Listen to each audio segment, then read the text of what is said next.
OTB AM. With Gillette, we don't just play the game, we change it. Gillette, made of what matters. Very good morning to you. Welcome along at 7:30 to OTB AM. It's Ger Gilroy and Owen Sheehan with you all the way through until 10 o'clock this morning. Very busy show coming your way. If you want to get involved, you can WhatsApp us. 0879 180 180 is the number there. Or, of course, you can always leave a comment on whatever stream you're watching. And these days, the best place to watch us, the best place to consume all of our content is on the OTB Sports app. It's free. It's in the App Store. All you have to do is search OTB Sports and you'll be able to download it. Tell you what's coming up on the show. From 8 o'clock this morning, reaction to PSG's remarkable come-from-behind victory against Atalanta last night in the Champions League in Lisbon.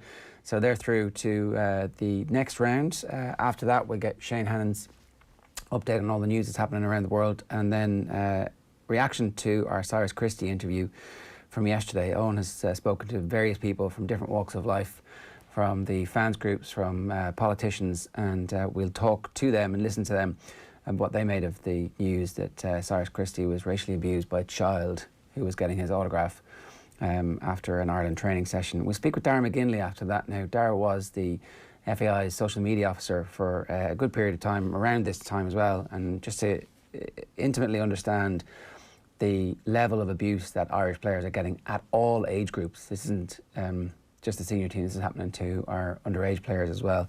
And then we'll bring in sports pages and top stories from the day. And then we have an epic Chris Sutton interview coming your way at around about 9:15 this morning as well. He's got a new book out and it looks like it's going to be pretty good. So that's all coming your way between now and 10 o'clock. But first up this morning, we're bringing you a really interesting chat with the Irish women's national team boss, Vera Pauw, who talked to Joe last night on Off the Ball. Have a look.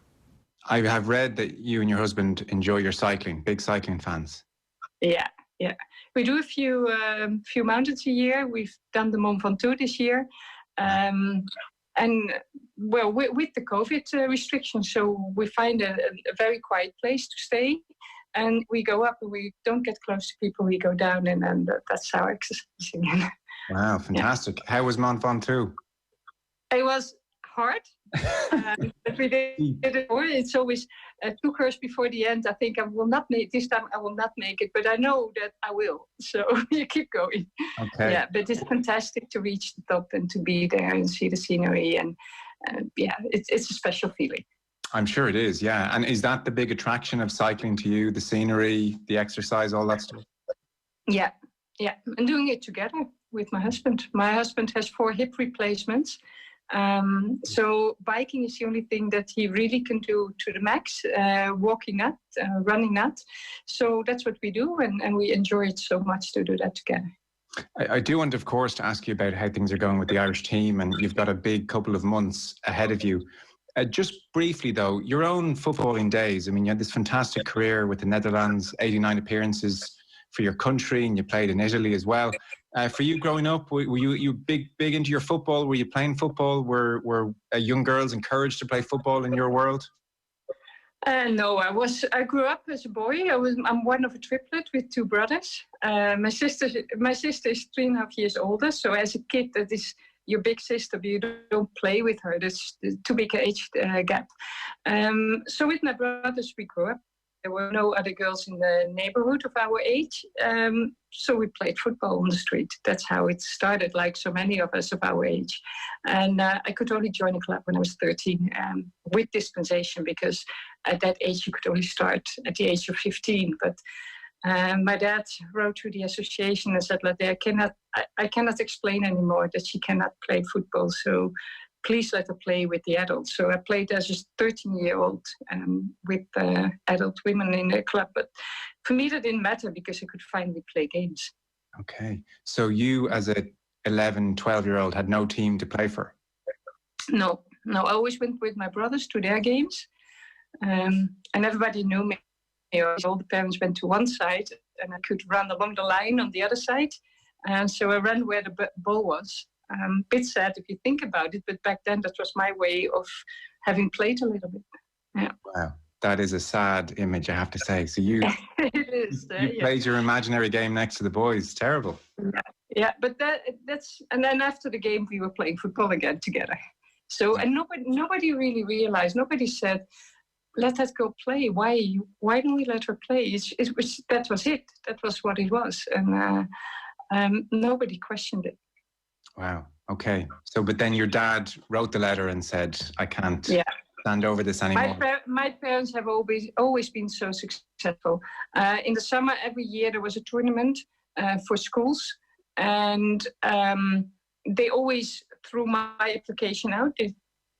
I was a girl, and every year they went then to the coach of my brothers if I could join in.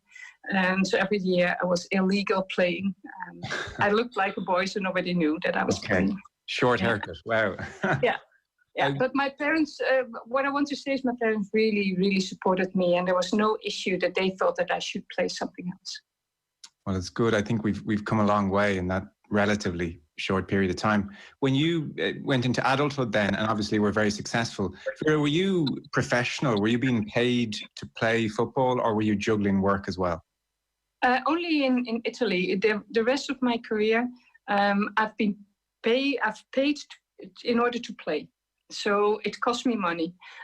Even after coming back from Italy, I had to pay the contribution again and my own fees. And by times I got a little bit of travel expenses. And I had a special relationship with Adidas, who gave me boots all the time.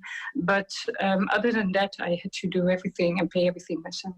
Wow, okay. And did you have a job as well? Or Yeah, right. Yeah, I worked for the Dutch FA to develop the girls' game, and later to develop amateur football as a whole. So I was the policy preparator for 1 million players in the Netherlands and wrote articles for the board. But from there, when I stopped playing, we went to Scotland. My husband went with Dick Advocacy to Rangers.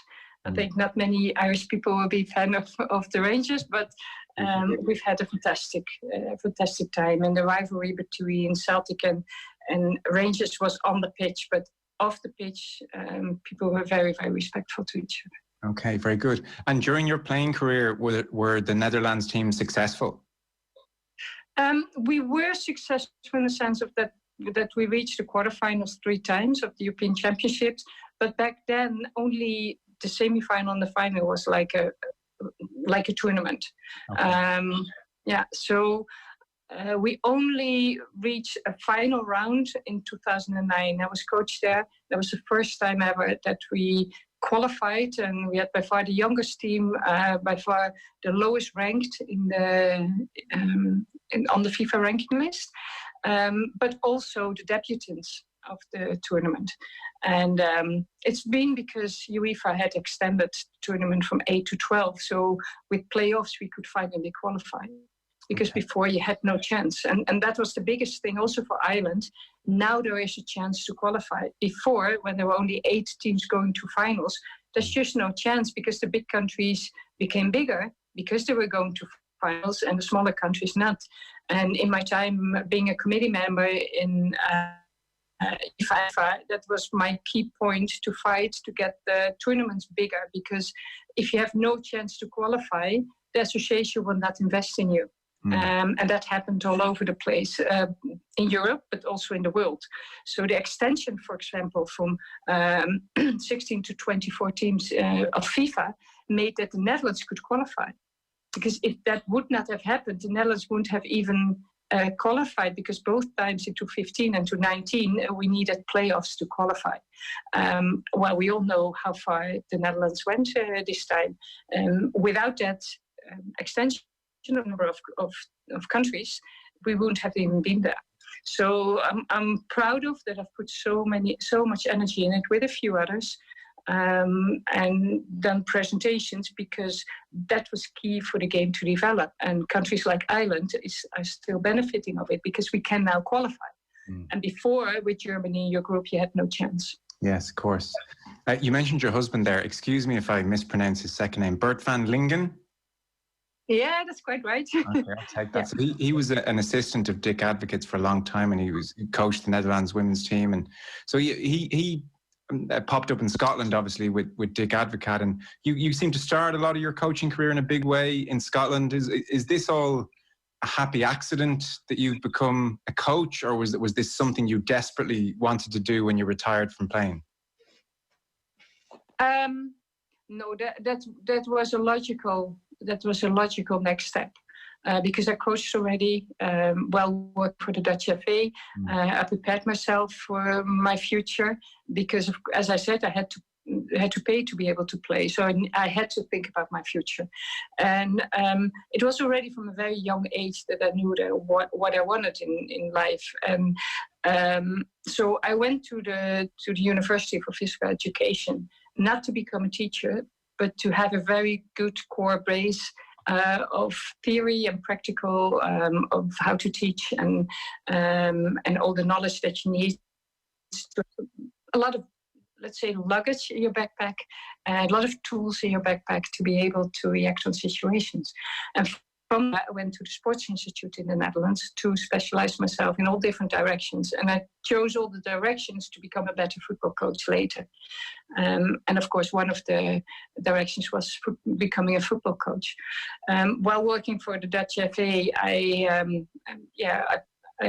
trained myself in becoming a coach with youth squads. So the moment I stopped my career, I was actually ready, but it was a coincidence when I came to Scotland that Scotland just took the national women's teams into the Scottish FA. And Craig Brown, back then the technical director and national coach, he came to our hotel when we were house hunting. So after chatting, because we knew each other from UEFA and FIFA activities, I went to my room and said, well, give me a call when you're ready, because I thought he was coming from my husband. And he said, wait, I'm coming here for you because I want to discuss something with you. So it was really a coincidence that we both could stay in football, and otherwise I would have gone to the university or so. But that was, of course, a fantastic opportunity for me to go straight into coaching a national team. And the people in Scotland are so great. It was such a warm period, and that's what I feel now in Ireland again. It's the best times in my life with people like the Scottish people and Irish people, because they're warm, they're enthusiastic, they're open, they can laugh. Very important. We laugh so much, and that makes me happy. Okay, that's great to hear. And you worked with the Netherlands. Then you were the coach of Netherlands, and you got to the semi-final in 2009, as you said. Are the influences of Rinus Michels and Cruyff felt in the women's game in the same way that that tradition runs through men's? Like, is total football discussed in the women's game, or Cruyff's ideas, Michels' ideas discussed? I think, like in other countries, you can see on the women's national team also what kind of culture you carry. That came in recently. In 2011 was the first time at the World Cup that we could see that really the culture of the country, the football culture of the country, was reflected in the game of the women also. And that was a huge step, because that developed into 15 and to 19. It was the most obvious tournament where you could see that. So yes, we have been influenced. I'm more influenced by Rinus Michels. He was a very, very good friend of us. He was very close to us. He was, after my husband and my dad and my brothers, the key person, the key man in my life. So we've discussed a lot, part of being each other's friends, but the way that he could analyze the game and he could talk about the team building processes, that has helped me so much in the start of my career, especially because, of course, I had no experience in a team building process at that level. But it didn't feel like that, because I grew into that situation from my work and from all the discussions with Rinus and Bert, my husband, of course. That was part of my life already. And it's been amazing to be close to him, and we miss him still every single day. Yes, amazing to be able to pick his brain and get his thoughts. What kind of personality was, and can you give us a sense of his football intellect? Yeah, well, his personality, that was the key thing that touched us, because he is just on another level socially. Whatever people were saying about him and how they tried to humiliate him, he respected everybody, and it must have touched him, but you couldn't see it. And he always let them have that opinion and never tried to change that. But for example, when Cruyff would come into to coach the Netherlands, that didn't turn. Well, it didn't happen because of reasons. Because he wanted to have his own staff and kick out all the Dutch FA staff. And Rinus Michels could not stand for that because, of course, an association has own staff. But he never, ever used it as an argument. He let everybody blaming him for not having Cruyff as a coach. And it didn't turn out wrongly because in '94, the Netherlands did very well to World Cup. But it was his personality to never fight in public about something. Okay. And that I learned so much from that. There's so much that I would like to scream out, but I learned from him to not do that. Mm. And was his understanding of the game of football exceptional? His analysis of the game? Yeah. And he made it so simple. Right. He made the whole process, the whole team building process so simple. And he wrote a book about it. And my husband and I have been, let's say, crucial in the development of that book because we discussed, Bert and him, they discussed. I made notes then, and that week I would work out all the notes, and then we came back and have another session with him. When we went to Scotland, he finished the book himself, but it was such an honor that he tributed the book, is that the right word, to Bert and myself. And wow. That was amazing. That's amazing. But being part of that process, being part of that discussion has helped me so much to get control over the technical team building process. Oh, I'm sure. That's like doing a PhD. Yeah, it's you can call it luck. I call it a privilege. It was a privilege to be part of those discussions. And so I'm sure it's very hard to simplify all of these ideas down, but is there one core practice that you take from Rinus Michels when it comes to team building as you describe it? Yeah, to do everything in game-related situations and to take a part of the pitch to train that. So you will never see me having a session with dribbling around cones or passing for passing's sake without opponents. Because you can do that, you can keep them busy, no problem. And there are sessions that players would like it, but they will not learn anything. And the level that we work, it's all related to teammates, opponents, space and time. And that is, as a coach, what you have to bring in. And that is why I truly believe that is why my teams progress always so quickly and so fast. Vera, this is very upsetting news because I spent about 25 years of my life dribbling in and out of cones. Oh, I'm so sorry to hear that. So sorry to hear that. A lot of lost time. A lot of lost time. Okay, so game-related situations, angles with teammates, pressure, space. Opponents, don't forget the opponents. Always the pressure. So when I start a session, I usually coach the opponents more than the team that I want to improve because the opponents create the conditions so that the team, the opposite team, learns. And hopefully the opponent will learn then as well by the coaching. So the whole environment learns. And that is that's really something that Rinus and Bert, my husband, have developed. Okay, fascinating.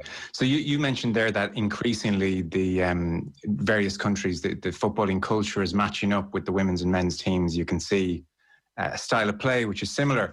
I mean, I would notice that with the Irish team. I suppose that's the team I see most often with the men's team and the women's team. And forever in this country, we give out that we don't control possession enough. In terms of controlling possession, is it about movement? Is it about technical ability to control and pass? Like I would think. What do you see the difference then between men and women? No, I think there's a similarity. There's similarity. Yeah, I may not have been clear. I think both sides, we would probably, in an ideal world, like to control possession more. We can give it away that bit too often. And I was going to ask you, why do you think that is? What is it about our style of play that makes it that bit more difficult for us to keep the ball very easily? You're a bunch of tigers. and that's how I call my team. But that's a good thing. That's the start of learning. There's been so many teams that couldn't get to a certain level because at the end they couldn't win the fight. Because every game starts with winning the fight. And that is your second nature. Like the Scottish team is also the second nature. So you have to break the pace instead of speeding up the pace. And that is easier. That's easier. Because if we're under pressure, I know now, after working with them for this last, I can say half year, because Corona I cannot measure, that they will always be there to fight the fight. Nobody in the first game, I was astonished that I never ever had to push a player to make that other run. Only the last 5 minutes, when Rihanna Jarrett was really, really knackered and she couldn't run anymore, then I had to push her. But that was the only moment. That was in the 93rd minute or so. Yeah. And the rest of the game, we were just trying to get them positioned well so that their fight made sense. Now we're at the situation that we're trying to find balance to indeed have more control over the build-up and have more control over attacking play. And that is the most difficult part to learn. And the key thing in that, to learn it, is when girls at a young age, when they get under pressure and are not the best of the team. And these girls have all been the best of the team. And the ones who stand out are the girls that played at a young age with and against boys. So we're looking into that, because the key success of the Netherlands is mixed gender football. There's not a player in the Dutch national team who did not play till later age with boys and against boys. And the leagues in the Netherlands are not called boys leagues anymore. They are called youth leagues, because it's open for boys and girls. And there's players who jumped over already at 15 years of age, but most of them at 17, 18 years of age. But then they only stepped over to the Eredivisie that also set up during my time as a coach in the Netherlands. Wow. So that whole pathway is seamless. And they had the pressure from a very young age when they were just playful and playing. But that is when you develop that part of the game if you compare to the Netherlands. So we are not going to copy the Netherlands. I'm going to take the strength of the Irish players and try to structure that. That is my aim, and that works pretty well. I find that our structure and our organization is really good. And now we need to create more depth in our play again, to become more dangerous. But the style and the nature of the Irish players, that is my starting point. At the Greece game, we were trying suddenly to play a complete other game because we were better, the home game against Greece. And I said laterally in the dressing room at the end of the talk, I said, hey, listen up, we're Irish. Play like Irish, play with your heart first and pace forward first, because that is your strength. And from there, in our organization, we need to make the steps. And they pick up that so quickly. So there's a huge future. I don't see the ceiling yet of this team. And I'm sure that the part of the game that you mentioned, with the players that we have at the moment, that will develop quite quickly. Okay, it's a really interesting answer. In a perfect world, would you advocate young girls and young boys playing on mixed teams here, like in the Netherlands? If there was no politics, if there was no difficulty to sort all that out, would that produce better female footballers? Well, yes, but I want to explain that. If you look at the aims of youth football, there's different steps in that. And all those steps are related to an opponent and teammates. So if you are the best of the team, you will not develop that next step because the players around you are not that far. With boys, you can choose the level that suits you, that suits the aim of your learning development, of your youth football learning process, if I may say so. And that is why you can only find that against boys, because you're the best in the girls' team, and there are not enough girls yet playing to differentiate in level with the girls. And with the boys, you can differentiate immediately. You can find a team that suits you. So in the Netherlands, we have with the highest talented players, the best talented players, we have found the places, the best places for them. For example, Shaki Groene, the central midfielder, she was the first playing at district level, so at Dutch FA level, the select team. You can compare it with the ETP program. She was playing with boys, so with the players of PSV and the professional clubs of that area, because that suited her. And she was at that level. She was at the level of those boys at 14 years old. So she jumped from the girls' select squads to the boys' select squad. And if you take the individual starting point, and if your aim is to develop the individual at youth level, then there's no other way to do it than this.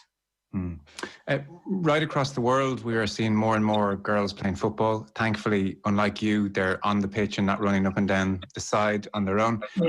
So are we seeing that reflected in the standard at the elite of the game? Is the game improving in terms of quality very, very quickly right now?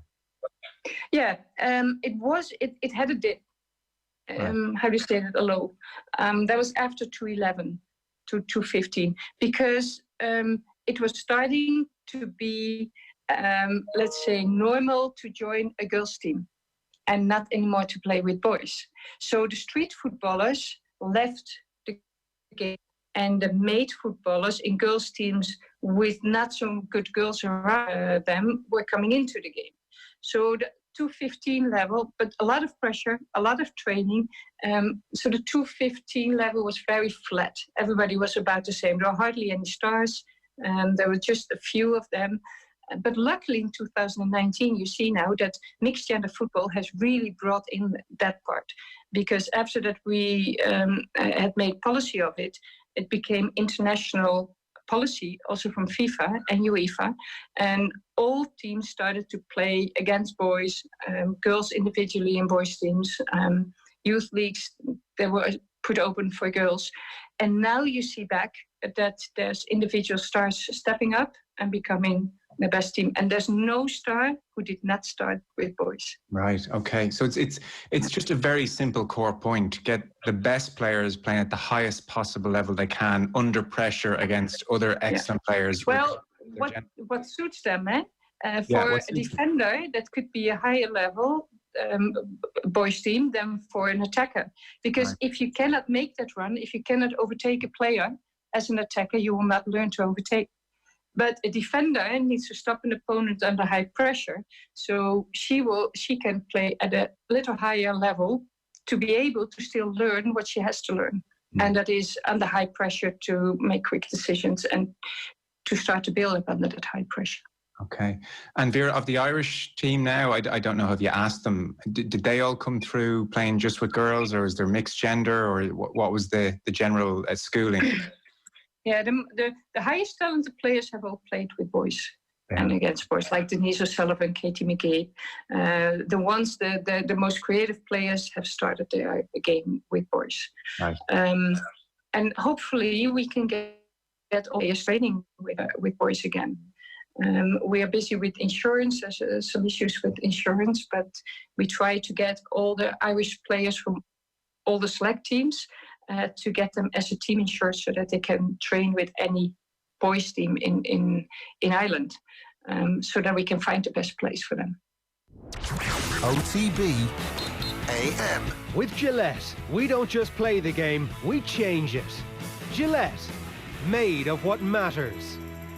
It's 7:59 this morning here on OTB AM. If you've just joined us, or indeed if you're picking us up on our podcast, then you missed a great interview with Vera Pauw. Very thought-provoking stuff. She's a very interesting woman, and it's, I think, illustrative of where Dutch football is in the world at the moment, that the English FA are desperately trying to get the Dutch coach to be the successor to Phil Neville. So that's in the papers this morning for you. Owen Sheehan, good morning to you. How are you? All good. How are you keeping? How are your natural biorhythms now, having had a long lie-in a couple of days this week? Oh, very good, very good. Hugely energised by that game last night. Well, are you one of those people who really wanted Paris Saint-Germain to come a cropper? Were you bitterly throwing things to the ground, kicking water bottles around your front room? Not really, to be honest. Like I think that it's a great human story on so many levels. The Atalanta story, but at the same time, there's a distance between us and them. Like, I mean, we're not Atalanta fans. We were Atalanta fans for one night only, and possibly for the previous round as well. So you don't It's care. hard. You were on the side of the rich sports washers. You're like, yeah, come on, money, smear me in the money. I used to disagree with your point. You know, you always make this point that, you know, we want to see records getting broken, and so at certain points we want to see the good teams succeed and get across the line. I kind of felt that way about Paris Saint-Germain, and I felt that way for a little while, where it'd be kind of cool to see how the old elite of Europe would react to seeing Neymar lift the Champions League trophy. I would love to see the look on Lionel Messi's face if Neymar lifted the Champions League trophy. And I don't particularly dislike Lionel Messi. I just think that it's interesting to see how they might react to a team like Paris Saint-Germain to come along and buy the Champions League, which is exactly what they're going to do this year. And also, when any team goes 1-0 up and you see a player like Neymar bashing the door down all evening, well, banging on the door and not bashing it down, you kind of want to see that breakthrough. You want to see the late drama, and that's exactly what happened. Kylian Mbappe comes on, has a great second half. All of a sudden, Atalanta are looking at somebody that's not Neymar. They've got to kick somebody that's not Neymar, and it opens up the game a little bit for them. But, like, I don't know.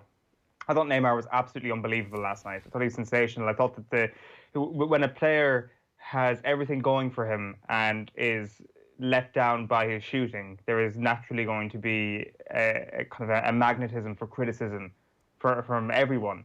And I think that a lot of people might have thought that Neymar wasn't going really well in the first half or whatever, one of the worst misses you're likely to see after the first couple of moments. But he was actually in scintillating form, and I think it really helps this team that there were no fans present. There's no sort of groans around the stadium when, you know, Atalanta have another chance in the 70-something minute and it looks like the game is getting away from them.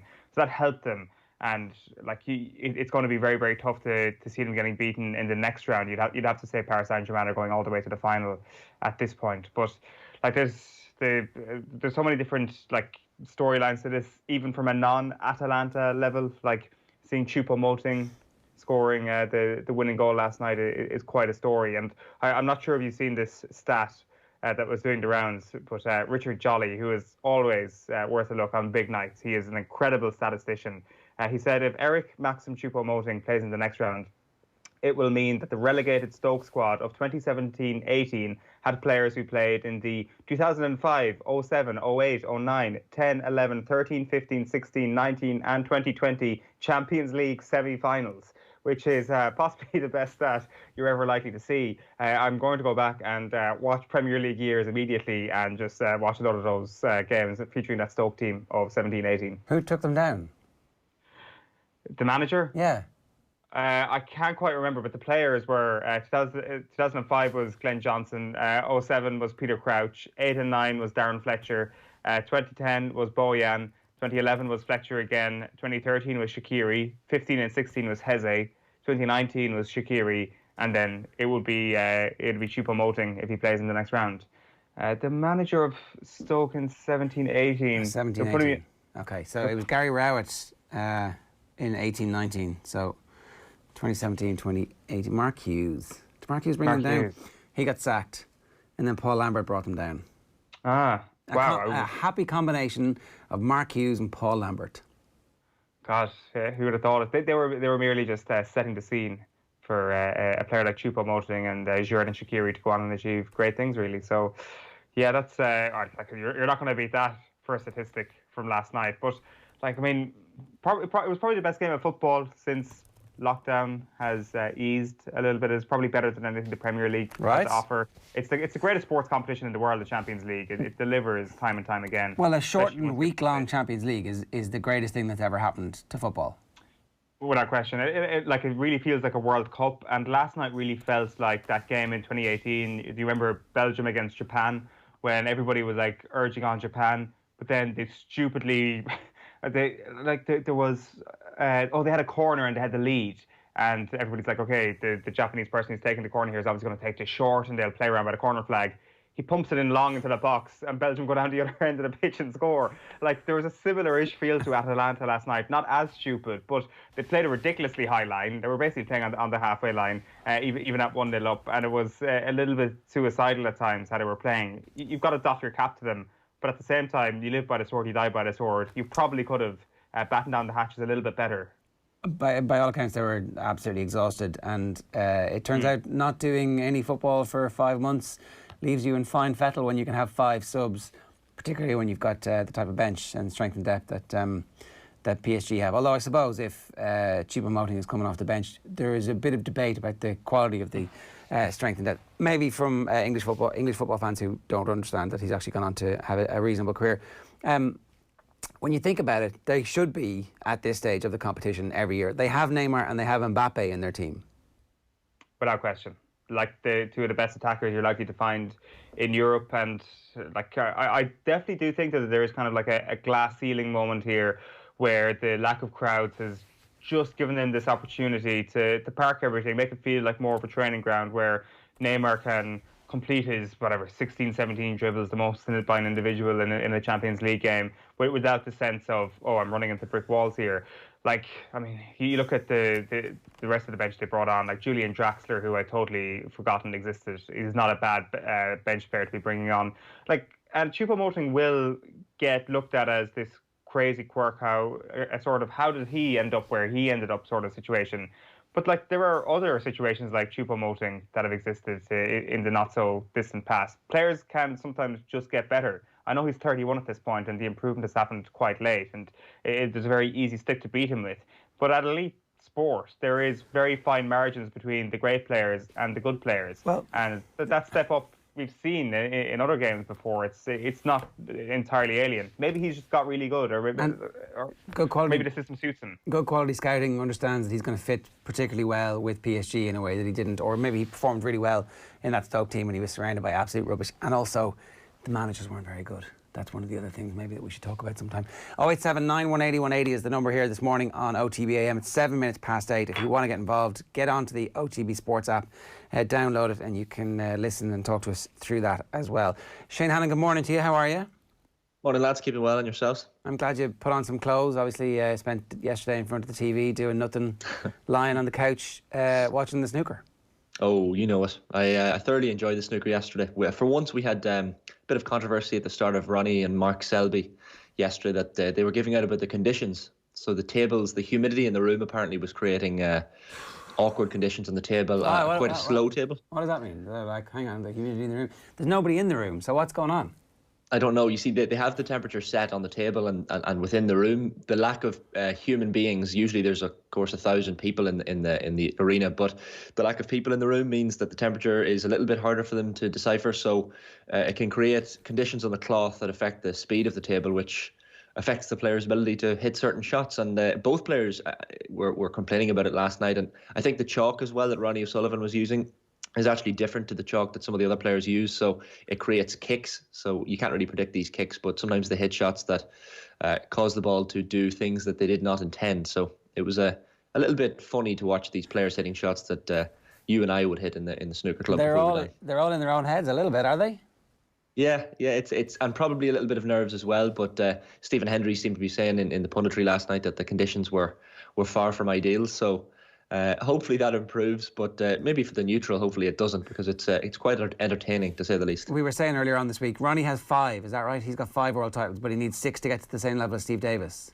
6 will be level with Steve Davis and Ray Reardon, and then of course 7 is the magic number of Stephen Hendry. So who knows, he could get there yet, but I think the winner of this semi-final will go on to win the tournament. I mean, is he the greatest snooker player of all time? Unless he's not, unless he actually gets to 7. Is that? I think a lot of people would argue Ronnie's already there, that the only record he hasn't beaten Hendry in his world titles. Everything else, you know, the most important one, possibly, yeah. But he still has a chance to get there yet. But definitely the most naturally gifted. Yeah. So look, that's not no one. There's no special candidate. There's no special prize. There's no trophy for the most naturally gifted. There's are you the best or not? As we know. What else is going on, Shane? Yeah, I suppose we'll start with that heartbreak for Atalanta last night. We were all disappointed, but they suffered that heartbreak in Lisbon at the Estadio da Luz, representing Bergamo, a city that's lost more than 3,000 people to COVID-19. They lost 2-1 to PSG in the quarterfinals of the Champions League last night. The Parisians only levelled the game in the final minute before, as we've said, Eric's Maxim Choupo-Moting netted that injury time winner. PSG will face either Atletico Madrid or RB Leipzig in the semi-final on Tuesday. They meet tonight at the Portuguese capital with kick-off in that game at 8 o'clock. Rangers have gone top of the Scottish Premiership table this morning, so they beat St Johnstone 3-0 at Ibrox last night. Their manager, Stephen Gerrard, says it's a step in the right direction. A lot of positives to take from the performance. I thought we got sloppy at 3-0. I thought we let the game die out. I've obviously made a lot of subs at one time with an eye on the weekend, but at the same time I'm still expecting us to show better standards at 3-0 and try and go and get more goals, but it wasn't to be. But we've got valuable minutes into the two new guys, Kamar and Cedric, which is another positive, and we move on. That's 3 from 3 with 3 clean sheets. Elsewhere, it ended Motherwell 2, Livingston 2, and it was the same scoreline as Ross County drew with Kilmarnock. UEFA confirmed Linfield's passage to the first qualifying round of the Champions League last night. The Danske Bank Premiership champions were awarded a 3-0 win in their preliminary round tie with FK Drita. 2 members of the Kosovar team tested positive for COVID-19, leaving them unable to play. Linfield will face Legia Warsaw next Tuesday. So that'll be a tough game. The snooker, as we mentioned, Anthony McGill will take a 6-2 lead over Karen Wilson into this morning's session of their World Championship semi-final in Sheffield. This afternoon, then, we'll see 5-time champion Ronnie O'Sullivan resume 5-3 up on 3-time winner Mark Selby. It's a race to 17 frames in the semi-finals at the Crucible. It's understood Dublin senior football selector Paul Clarke has taken the decision to step away from the role. Clarke was involved with the team between 2005 and 2008 during Peter Caffrey's reign before Jim Gavin brought him in again in 2018.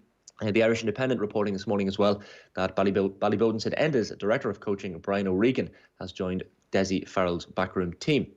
Former British Formula 1 driver Johnny Herbert believes Max Verstappen is the man to challenge Lewis Hamilton's dominance of the sport. The Red Bull racer is second to Hamilton in the championship standings after winning last weekend's 70th anniversary Grand Prix at Silverstone. Herbert says Verstappen's starting to show he could emulate the 6-time world champion. Hamilton, when he joined Formula 1 in 2007 against a double world champion, Fernando Alonso, he beat him. So we've got a very, very similar type of driver in Max Verstappen, and that's only exciting for me, for you, and all the race fans who are watching. Some racing news this morning. An 8-race card at Leopardstown this afternoon. The first off there at 1 o'clock. Meanwhile, a 7-race card at Tramore this evening with the first off there at 22:05. Some golf. Shane Lowry, Graham McDowell and Seamus Power are in the field for the Wyndham Championship on the PGA Tour in North Carolina. That starts later today. The Celtic Classic is this week's European Tour event in Wales. Gavin Moynihan, Cormac Sharvin, Jonathan Caldwell and former Ryder Cup winning captain Paul McGinley among the starters for that one. And then the news that came in, of course, yesterday evening, all 3 of this year's majors will now be played behind closed doors.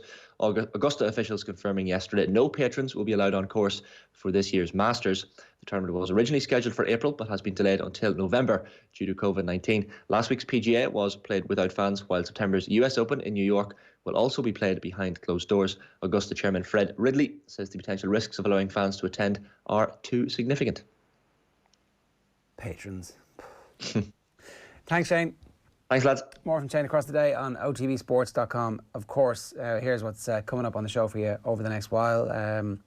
We will bring you some reaction to the interview that we did with Cyrus Christie yesterday from various parts of the Irish football family. Darren McGinley is going to talk to us about the role of being the FAI's social media person around the time of this and just the type of things that he encountered and the job that he had in getting the social media companies to actually take down racist abuse.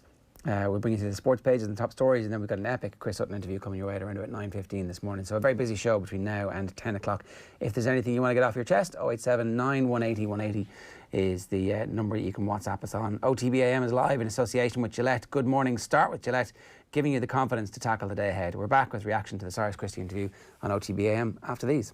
OTB AM on OTB Sports Radio, Ireland's first and only sports radio station. The Saturday panel on Off the Ball.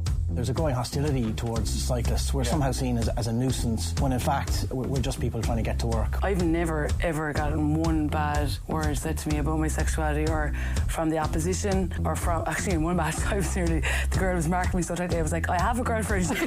I'm not the person I was 10 years ago, and that doesn't worry me. I know I can play good enough golf. Don't miss the panel every Saturday afternoon, only on Off the Ball. Oh yeah, I think they did. I mean, they kept going. They threw the heavy hitters on it. They made all the changes.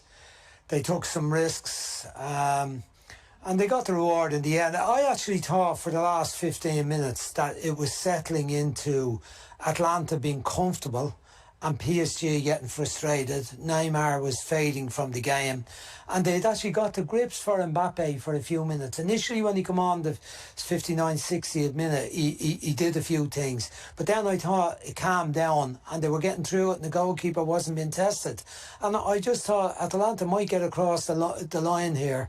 The additional time was a help. And once they got the goal, I felt they might get the second one. But I think the injury to Freuler was a key. He himself and De Roon were brilliant in the match. We were talking off camera about how well they were doing and how could they keep running as they did. In the end, Freuler had an injury and they couldn't substitute him, and that was partly the cause of the goal when we see it back. OTB Sports in your pocket. Listen to OTB Sports Radio 24/7. Until that habit is broken, do you not realise how crazy those things were? Watch your favourite OTB videos. The benefit of being suspended, me and Scholes, you wrote every night, a couple of nights before the game. Read all the latest sports news and opinions, all in one place, the OTB Sports app. Listen, watch, read. Wherever you are, we're always with you. The OTB Sports app, available to download now from your app store. OTB AM.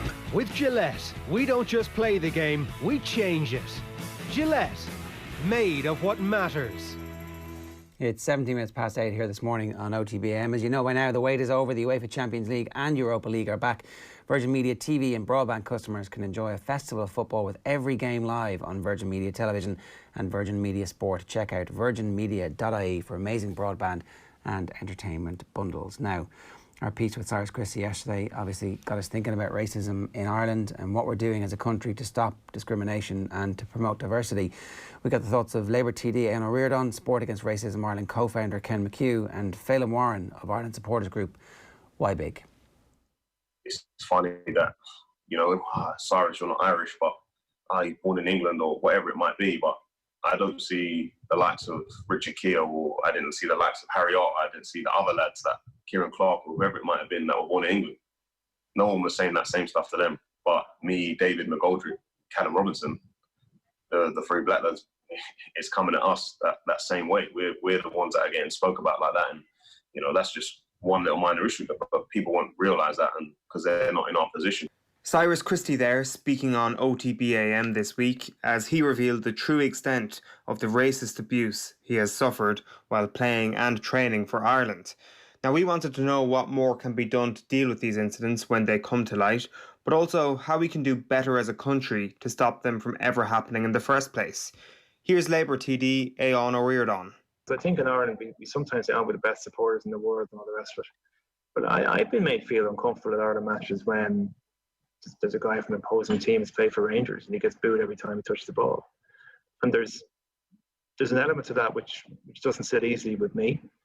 And I've been at matches where people say things in the heat of the moment and you can feel uncomfortable about it. But this is something that has really affected other societies and other football cultures, and we have had maybe a kind of a self-satisfied view of our own support base for the Irish national team, that we're the best fans in the world, that we're a great crack, and wherever we go everybody loves us. But that doesn't mean that we can't look at ourselves in a very self-critical fashion. Phelan Warren of supporters group You Boys in Green reckons Irish fans can be self-critical. I'd like to think that those people at the matches, and in my experience, if Irish fans have caused trouble, acting the maggot, or just having too much to drink and acting the maggot, they are usually called out on it, and they're persuaded, shall we say, to stop. But I think some of, as we know, racism comes down to education or lack of.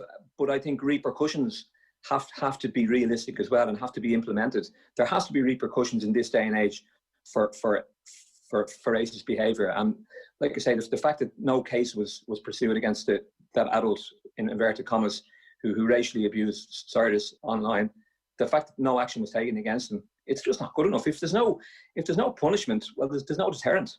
One of the more shocking revelations from Cyrus Christie this week was that he was once racially abused by a kid in the company of a teacher after an Ireland training session. I was a kid, yeah.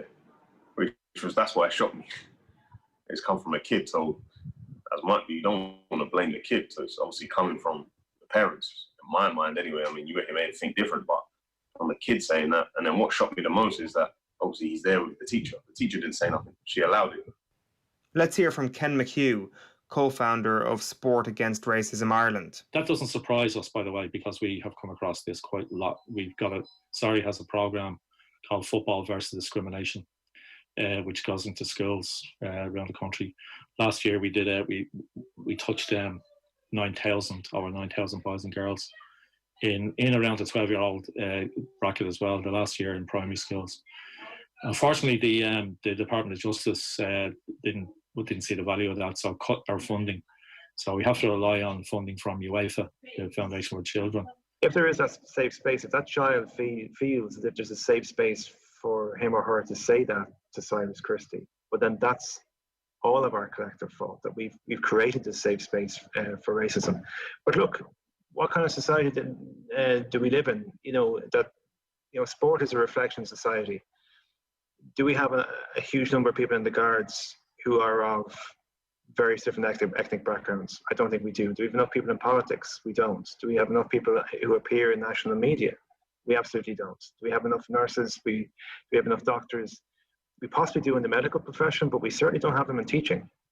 So if the role models in somebody's life are all very much of one background, and you're not exposed to diversity in people who are thought leaders or are leaders in your life, be it a teacher or be it a guard or be it somebody on television, then there's a safe space for that kind of comment.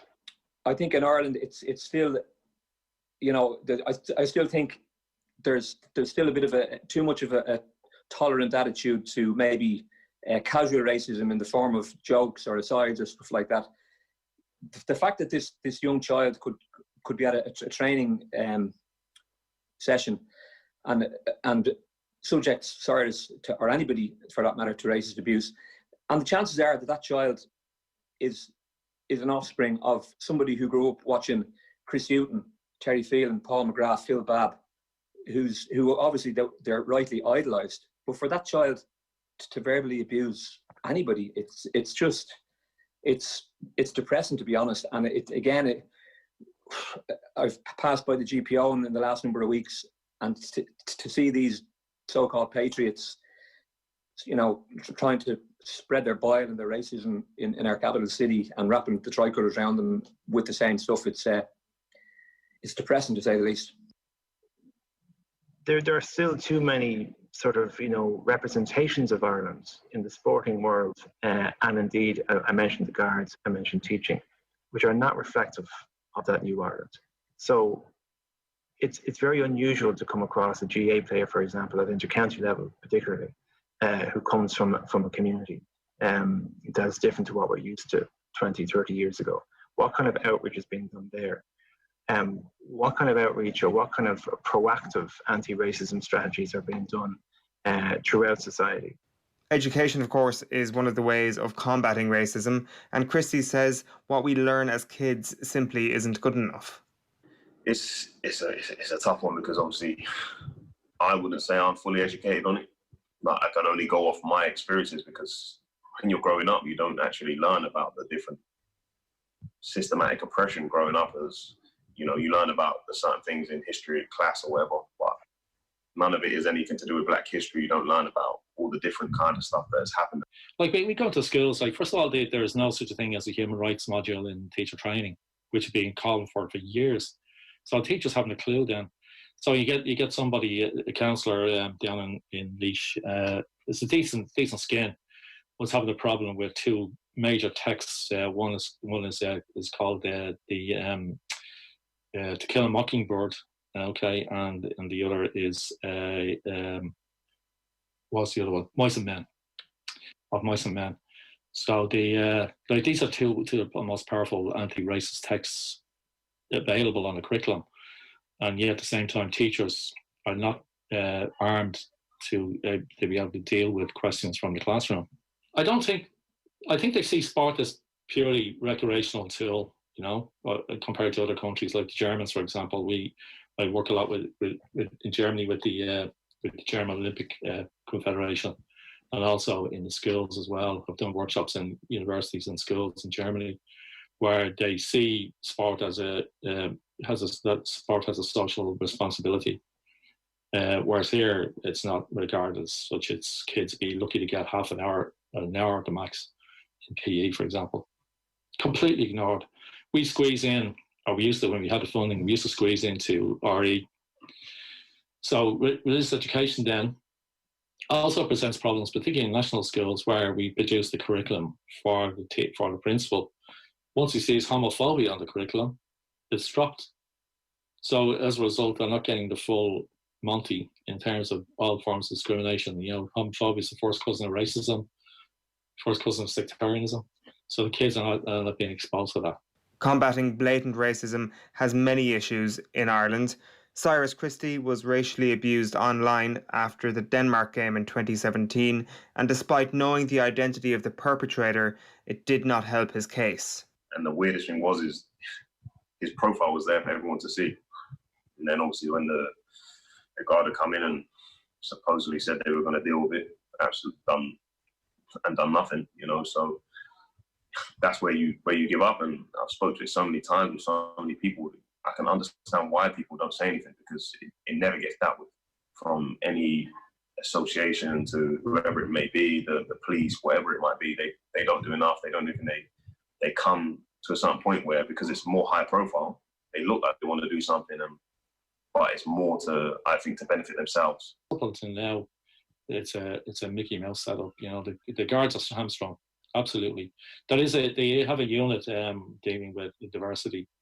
It's a handful of people in Harcourt Terrace who are frustrated. They're banging their heads off the wall because they don't have the legislation to catch these people who are constantly breaking the law. They should be there, and can kind of just thumb their nose at the guards.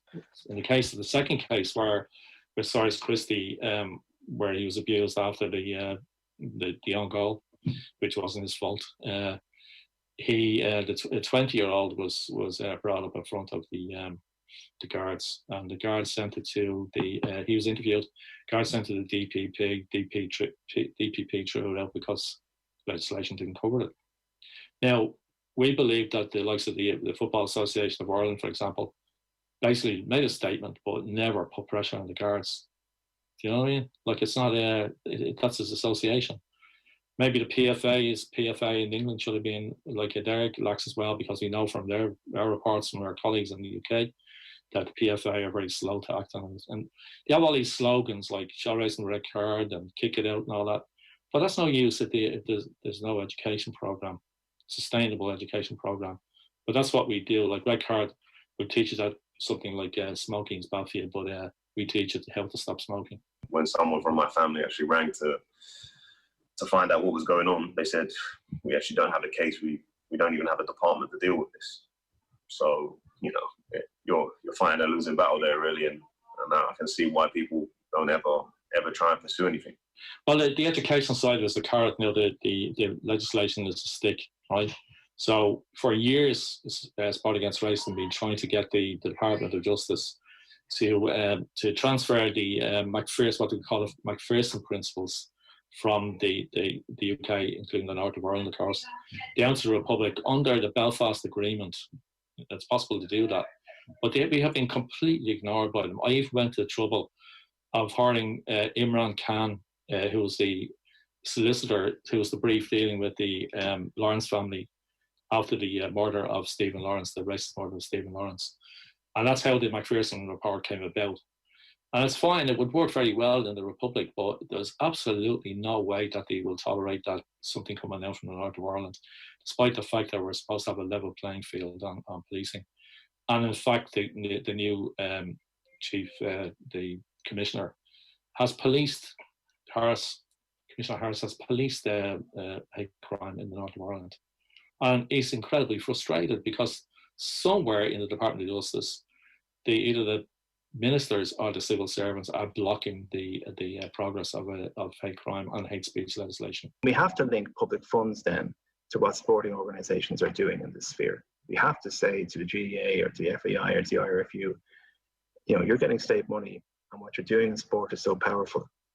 But tell us what you're doing. What outreach are you doing to ensure that you're not just not racist, you're actually actively anti-racist? I tried, like I said, we approached every single Department of Justice minister for the last 10 years, I would say, even more. And we've just got pawned off. They point us in the direction of the Prohibition of Incitement to Hatred Act. It's totally inadequate. Like, I think we had something like 9 or 10 prosecutions and maybe 2 or 3 convictions. There can be a comfort zone, I think, certainly in politics, for this kind of flippant remark. We get flippant remarks about travellers all the time in politics. We get flippant remarks about migrants and about asylum seekers and about direct provision centres. But because it's not organised, we feel we have a free pass. Because we don't have sort of a BNP or a mainstream sort of political entity that is pushing this agenda, and neo-Nazi type party, that we feel we're okay. But it never starts there. It starts with a comment that is not challenged, and then that moves to a comfort zone, and that becomes a narrative and a belief system. And then before you know it, you have a whole generation of young Irish men and women, but generally young Irish men, who feel this country has just rejected me. This is my country. I grew up in this country, but it doesn't. They're telling me I'm not Irish. There's definitely an influence coming from the alt-right, because that language is obviously their language. So kids in particular are picking it up. And again, if there's no education in schools to combat it, it's an open season. If we allow that, as I spoke earlier about that safe space, that comfort zone for somebody to be racist, there is a short step between that and an incident that happens in the States when a police officer feels there's a comfort zone for him to interact with somebody from the African American community in a more aggressive way than he would with somebody from his own community. It's a small step. Owen Sheehan put that report together, obviously, over the last 24 hours.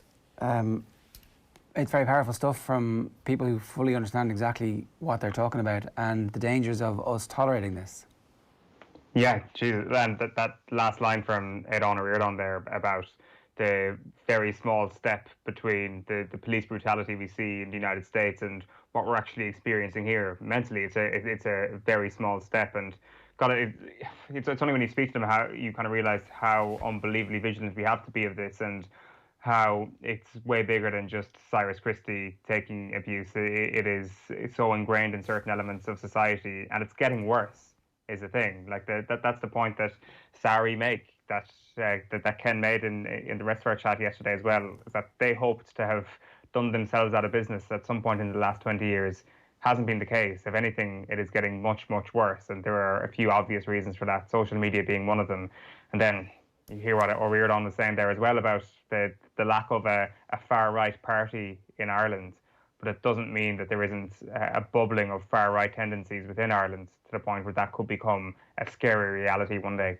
Yeah, the point about the language being fairly easily identified and connected to the alt-right was pretty chilling, but it is also the language of mainstream political discourse, it turns out, over the last 24 hours. It certainly has been, we all saw what Leo Varadkar tweeted yesterday. It's 34 minutes past 8 this morning here on OTB AM. A reminder, OTB AM live in association with Gillette. Good morning, start with Gillette, giving you the confidence to tackle the day ahead. Our next guest is Darragh McGinley, who is a former social digital manager at the FAI from 2015 to 2018. Is that right, Dara? They're the 3 years you worked for the FAI? Yeah, if you were talking in terms of senior international matches, my first game would have been the first one after the Bosnia playoff, and my last one would have been Martin O'Neill's last game, so the end of 2018. Okay, so a good long period of time. What does the... Good morning to you, by the way, and thanks for taking the call. What does the social digital manager at the FAI do?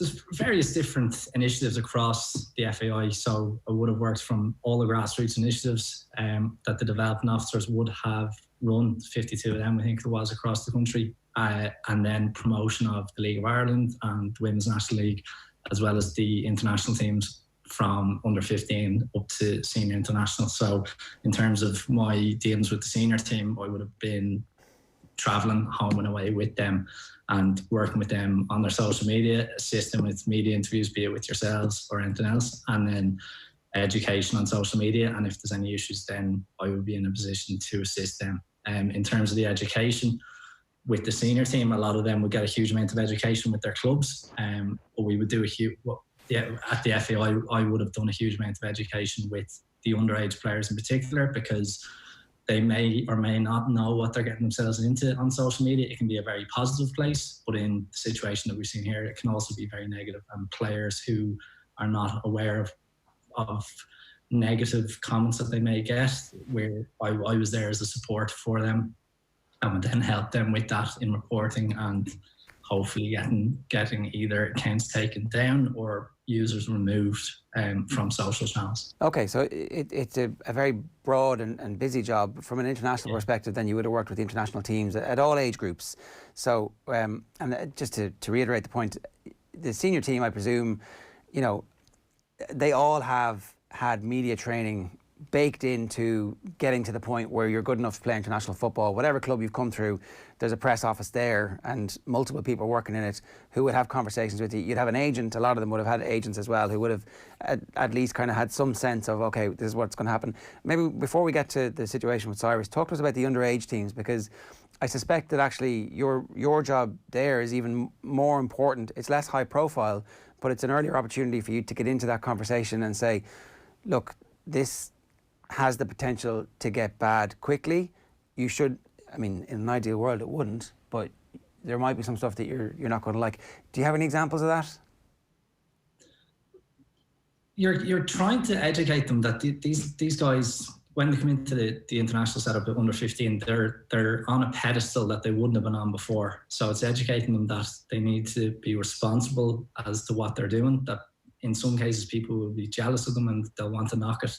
You don't want to be doom and gloom and say, oh, social media is a big scary thing. It can be quite positive, but yes, there are trolls there and people can players can put very silly things up there. So as you say, education at clubs is a big thing, but a lot of the younger players wouldn't be at professional clubs, and they wouldn't be at clubs that would have press officers or social media managers for their age group. So that was generally a challenge. So in terms of examples that you mentioned, I would have done 2 European Championship finals with the under-17 team with Ireland.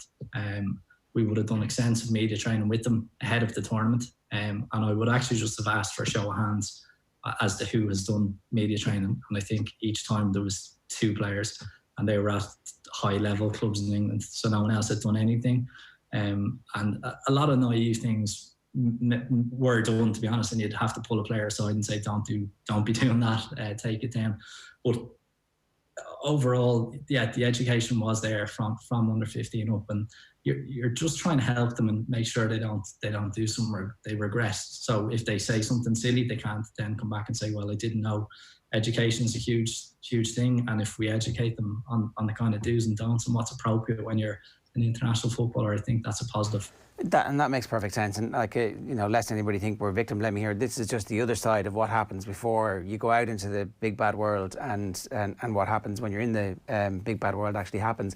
The point about racists and trolls is that they don't actually distinguish between the under-17 team and the senior team. There's no kind of bell in their head that goes off and goes, oh, you've reached a certain point now, I'm going to abuse you because because I can. They're like, you're playing for Ireland, you're fair game. And I suspect the under-17 team was getting stuff that doesn't really come to media attention, but that is as bad as anything else that people are getting. Yeah, and how do you talk to a 16-year-old or a 17-year-old when they're getting comments like, "You're not Irish, you go home to your country," or whatever? And these guys are born and bred Irish. It's not right. And in terms of, in my role as a social media manager, you can straight away you say, "Well, I hope he's a minority. We love you. You're part of our team." Try and ignore it. But what I can do in my role is that I can take that account. Your options are limited. You can report a tweet, let's say for Twitter, for example. A report goes through to Twitter, they will review it. I don't know if it's a bot or it's a person. Sorry, Dara, like anybody can report a tweet. Do you have, because you're involved with a high-profile organisation like the FAI, do you have any superpowers? Like when you hit report tweet, is it any different from me hitting report tweet or anybody else hitting report tweet? Yes, so just to give the example then of that process, the first step I have to take is report it. If it doesn't come down, then I have a direct report. And that is only a direct report because I went and worked to get one, because this issue was happening too often. And I said, if a report is coming back and saying this doesn't breach, Cyrus mentioned yesterday, our terms of service or free speech on Twitter again as an example, then you're thinking that something has slipped through the net. So then I set up a meeting myself with the PR communications department in the social media network. So I gave them examples of the issues that we were having, that these were high profile accounts, that not just that it's high profile account, it shouldn't happen to anyone. Yeah. And that if this happens again, I need to get this down quick, because it's doing serious damage to players, and it's not right in society. So as a result, then they were helpful at times, but if you're playing a match abroad and you're emailing someone at 11 p.m. at night, it's going to be up the guts of a day before it comes down, and sadly at times there the damage is done. The damage is done is the point, isn't it? Because as Cyrus Christie pointed out yesterday, it was actually, he'd seen it and was almost letting it go, was making the usual accommodation that he has to make with it. And James McLean highlighted it, and actually then it becomes an issue. And ultimately it doesn't become an issue that is dealt with in a way that is fulfilling. And here we are still talking about it a couple of years later. And maybe actually, when this happens, we do need to be talking about it a bit more. Can you talk to us a bit about the scale of this, Dara? Like, I'm beginning to get a sense that actually this happens to any players who look in any way slightly different who play for Ireland, and that it happens to all of them all the time. I listened to your interview yesterday, and the training ground incident surprised me, and I wasn't aware of the Garda side of it, because I had finished that stage. But the sad thing is that I wasn't surprised. This has happened numerous occasions. Cyrus had mentioned the Denmark game was the big one, but there were games before that. I remember we were in Tbilisi airport. That was the September before the Denmark playoffs, so 2 months before it. Cyrus pulled me aside and said, "Look at these messages I'm getting." Straight away, they were of a racist nature. Straight away, as you said yesterday, it's a difficult conversation. You're consoling someone, and it's not nice. So straight away there, I'm getting onto the contacts in each of the social media networks and saying that this has happened again. Please help us, and please get it down, and please ban this person. But there's the action probably that is needed is that it's too easy to set up a social media account. There's the same person that gets banned can set up a new email and they're up. Whereas if I wanted to set up, let's say, a betting account in Ireland, I need to submit a government ID, a passport or a driving licence. And I think that if we're going to try and take this seriously and to get to a stage where we can take action against trolls, as you say, that are causing these incidents, then there needs to be accountability, and it needs to be easier to trace them, because at the moment you need to be tracking IP addresses and they can be hidden easily, whereas if you're submitting an ID with your account, then you're easily traceable. And as Cyrus said, the Gardaí don't appear to have a specific department for this type of thing, so it's difficult for them as well. But I do think that a good first step would be IDs have to be there to set up an account. It definitely feels like the social networks need to be more proactive about this, and again, now is a very interesting moment in their history where there is an opportunity, there is a groundswell of support, and I actually think it would increase the value of their platforms if everybody knew that you were being yourself on it, because then you're not going to be racially abused. Or if you are going to be racially abused, at least that person is revealing themselves to be a racist, as opposed to hiding behind an egg or a Twitter handle with loads of numbers in it. Yeah, absolutely. Another thing as well, people may not be aware, but when I was involved, I would help players with verifications for, in layman's terms, that's the blue tick you see beside people's names. To get that process done, you need to submit an ID. So the process is there. They have the software to approve this, to hold these images in stock as well. So it's a case of scaling it.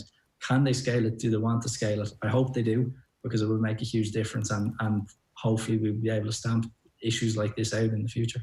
One last thing, the Black Lives Matter movement obviously has been around for years, and it was something we spoke about with Cyrus. There's a need for it not to just become like the poppy in November, or like the pre-match handshake, or the FIFA fair play stuff, or the no to racism ads that were on before the Champions League. The company that you work for now is actually in the vanguard of making something meaningful and saying we're going to do something about this and we're going to be involved in this. Yeah, my current role is the social media manager with Indeed, so they're the #1 job site in Ireland and globally. As part of that role, we have a couple of sponsorships, one of which is Team Ireland for the Olympics, to supporting the athletes there. Another is the main sponsorship of Eintracht Frankfurt in the Bundesliga. So Germany will be a huge market for Indeed, and that part of my remit will be working with them. So once each season, we have an opportunity to take our logo off the jersey and put something on it. This year we did a place for diversity, and we combined the national flags of the 22 different nationalities of the players, put it on the jersey and said place for diversity. Now, we had another opportunity for the German Cup semi-final against Bayern Munich to put Black Lives Matter on it. The club approached us. We have a vice president of diversity and inclusion who can educate us to do these things correctly in the right taste and the right manner, and make sure it's done for the right reasons. So we knew that this game was going to be on TV globally when there was no other football on TV. It was over 8 million watched this game against Bayern Munich, and we basically put Black Lives Matter on the jersey, did various initiatives around us to help promote the campaign, and hopefully we were able to use our sponsorship to reach and engage and educate people on what is a vitally important matter. Tara, thanks a million for joining us this morning. It's good for us to get an insight into what the players are actually doing, and a little bit how powerless in some ways the FAI are on a micro level. I mean, obviously it would be great if the organisation brought more to bear. Eoin O'Riordan had a good suggestion there that any of the organisations that get public money need to be seen to be anti-racist to justify the public funding, and there's definitely a conversation around that. And it's not a stick to beat the FAI or the GA or the IRFU with, but it is a moment where you can kind of come together and say, look what's happening to your players. We actually have an opportunity to be thought leaders on this. Yeah, totally agree. There's been work done, but there's a lot more that can be done across the board, and hopefully incidents like what we've seen with Cyrus don't happen again. Darren McGinley, good stuff. Thanks a million for joining us this morning. A reminder, OTB AM is live in association with Gillette. Good morning. Start with Gillette, giving you the confidence to tackle the day ahead. At 8:48, let's bring in the newspapers this morning. OTB AM. Right. OTBsports.com. Atalanta heartbreak as PSG produces a late Lisbon show. 2 stoppage time goals have seen PSG through to the semi-final of the Champions League. Atletico Madrid will prove a tough nut to crack. That's what Brian Kerr is saying about them tonight. Damien Delaney recounts racist incident involving Wilfred Zaha.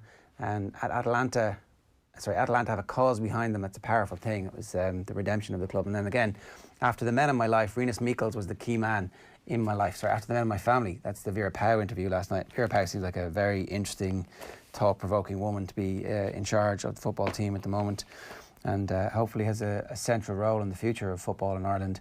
So I'm going to bring you the headlines. Rugby should stick to sport, not politics. This is the Exeter Chiefs Director of Rugby, Rob Baxter, who called for balance in the way that professional rugby clubs address the Black Lives Matter movement. He's apparently linked it with Remembrance Day and the poppy, and said it should be something similar like that, a badge and tag. Love all ready for her date at York. This is Enable will be missing, but there might still be love in the air at the Knavesmire next week, as Aidan O'Brien reports the Qatar Prix de l'Arc Triumph favourite to be on course for a crack at the Darley Yorkshire Oaks. That's the front page of the Racing Post. And to get into the Herald here, Desi Dub shake-up, we'll come back to this in a moment.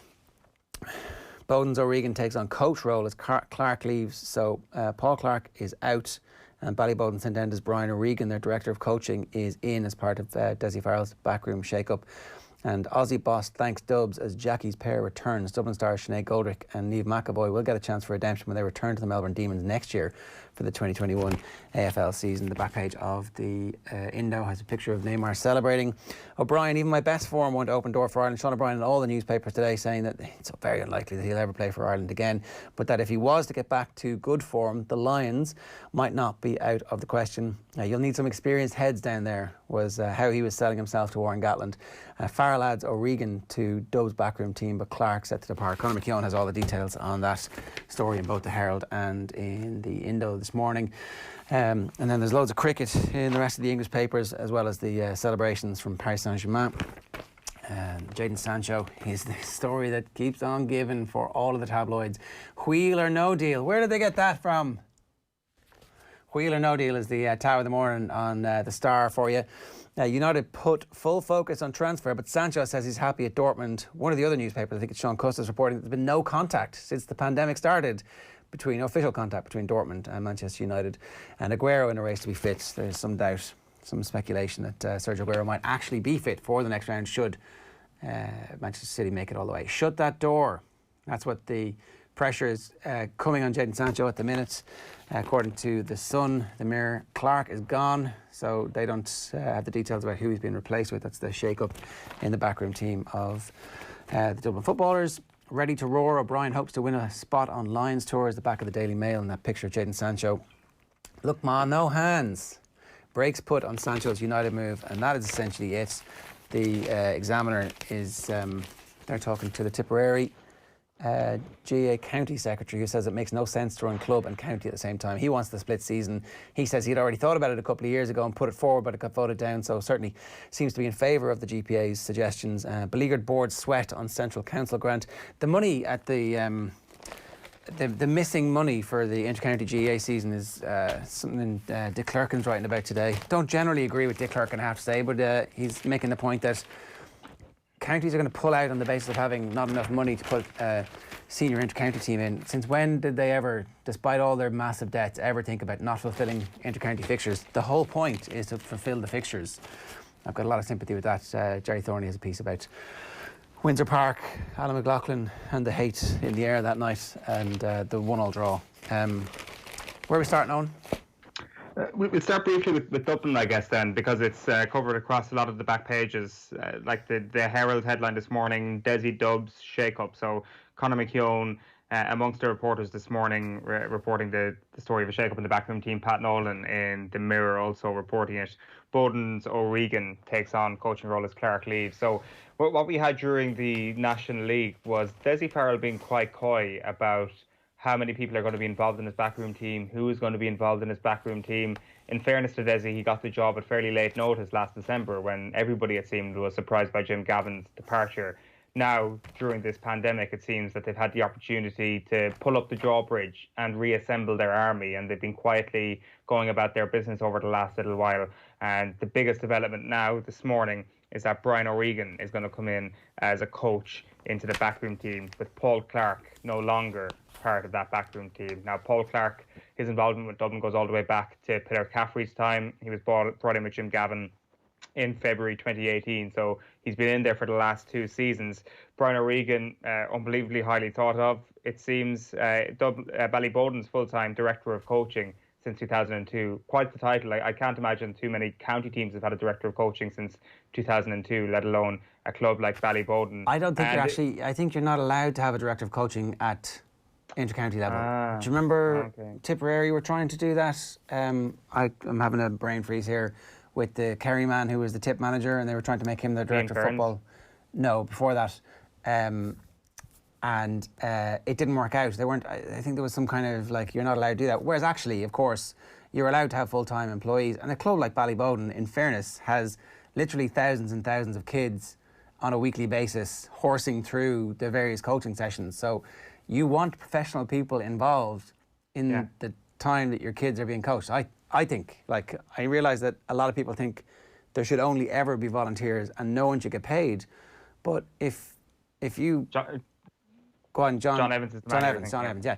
If you have a choice to send your kids to, like, the local Aikido and the coaches there are fully qualified and know exactly what they're doing, or somewhere where, you know, there's not a great level of certification, which one are you going to pick? So they obviously went down the level of certification. The coaches are all properly trained. There's somebody who is responsible for the general philosophy. I like that idea. I realise you and Tommy were both, look at this. But then, you know. Not at all. You were slinging there. Cute Kerry, cute Mayo, blah, blah, blah. I think it's actually just a mark of where Ballyboden are at, where clubs in Dublin, the level that they're operating off is just stratospheric in comparison to everybody else, and that has to be the way when you're dealing with such a huge population. But it'll be interesting to see how this goes. It's going to be something that we probably won't hear too much about when it comes to a coach in a team, but the actual management changing hands was one thing. Now how these players are going to be coached is going to change as well. Personally, I think that freshening things up at a backroom team every couple of years is an important part of intercounty games at the moment. So I'm sure that's the main reason for this. Wait, was it this year that Kerry have had a big change, or was it last year before the championship? Was it after last year's championship? Believe it or not, it was actually this year. It was one of the last GAA stories before the lockdown when Donny Buckley left. Yeah. Right. We tend not to hear about the backroom teams that much unless it's in kind of an off-season period.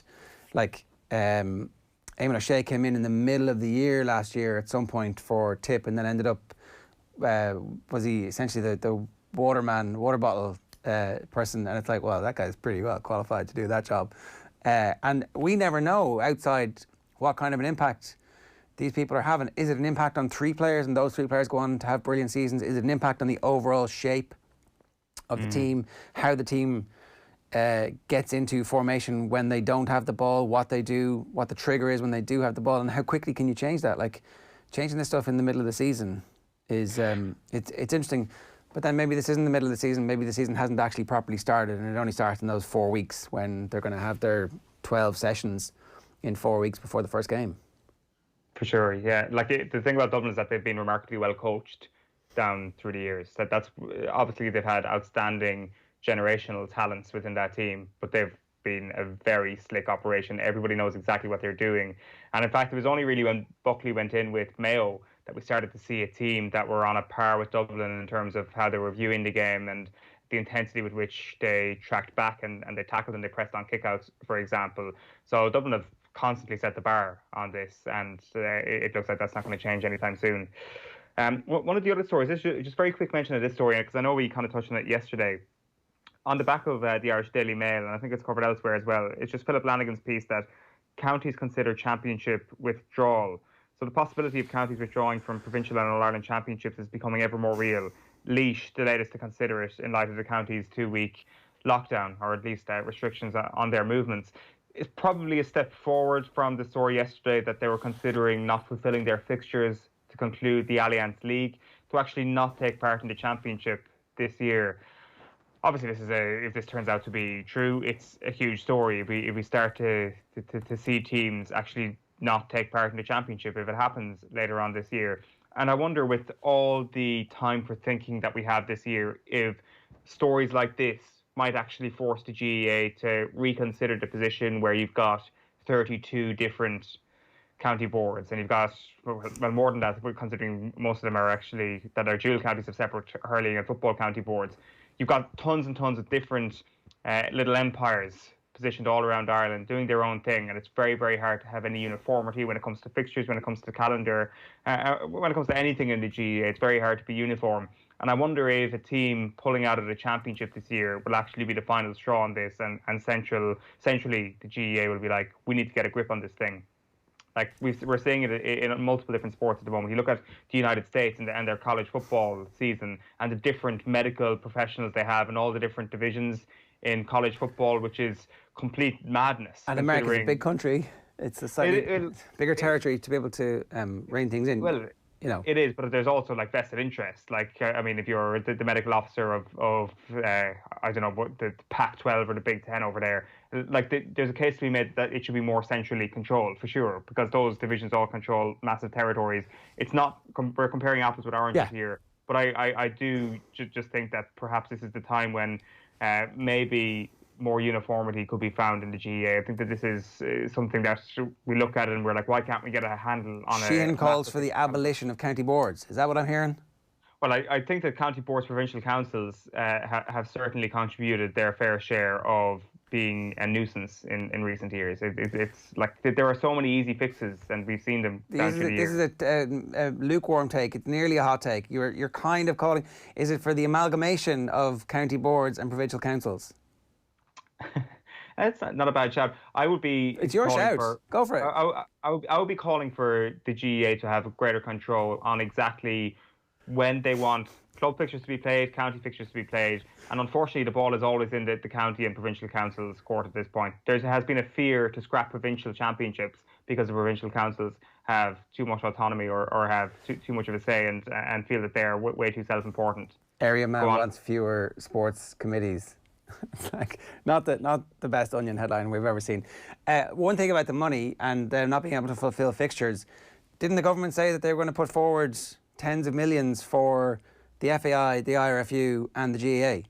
Isn't that already out there, that there will be about 10 million quid for the GAA to help them fulfil their fixtures, or to help the organisation? Now, that money has to go to putting on the Intercounty Championship this year. Like, again, I said it earlier, I don't agree with Dick Clerkin about a lot of stuff, but he's bang on here. Like, the games are the reason that the sports exist. Play the games. Like, as long as it's medically okay to do so, don't be banging on about, oh, we don't have enough money for this or that. Like, find the money. There's grants from the government to make sure that sport continues. Use the money to continue the sport, and away you go. Right? You can't hire your nutritionist for 6 weeks. Who cares? Yeah. Go and play the game. Eat the chips. Without him or her. Eat the chips and see what happens.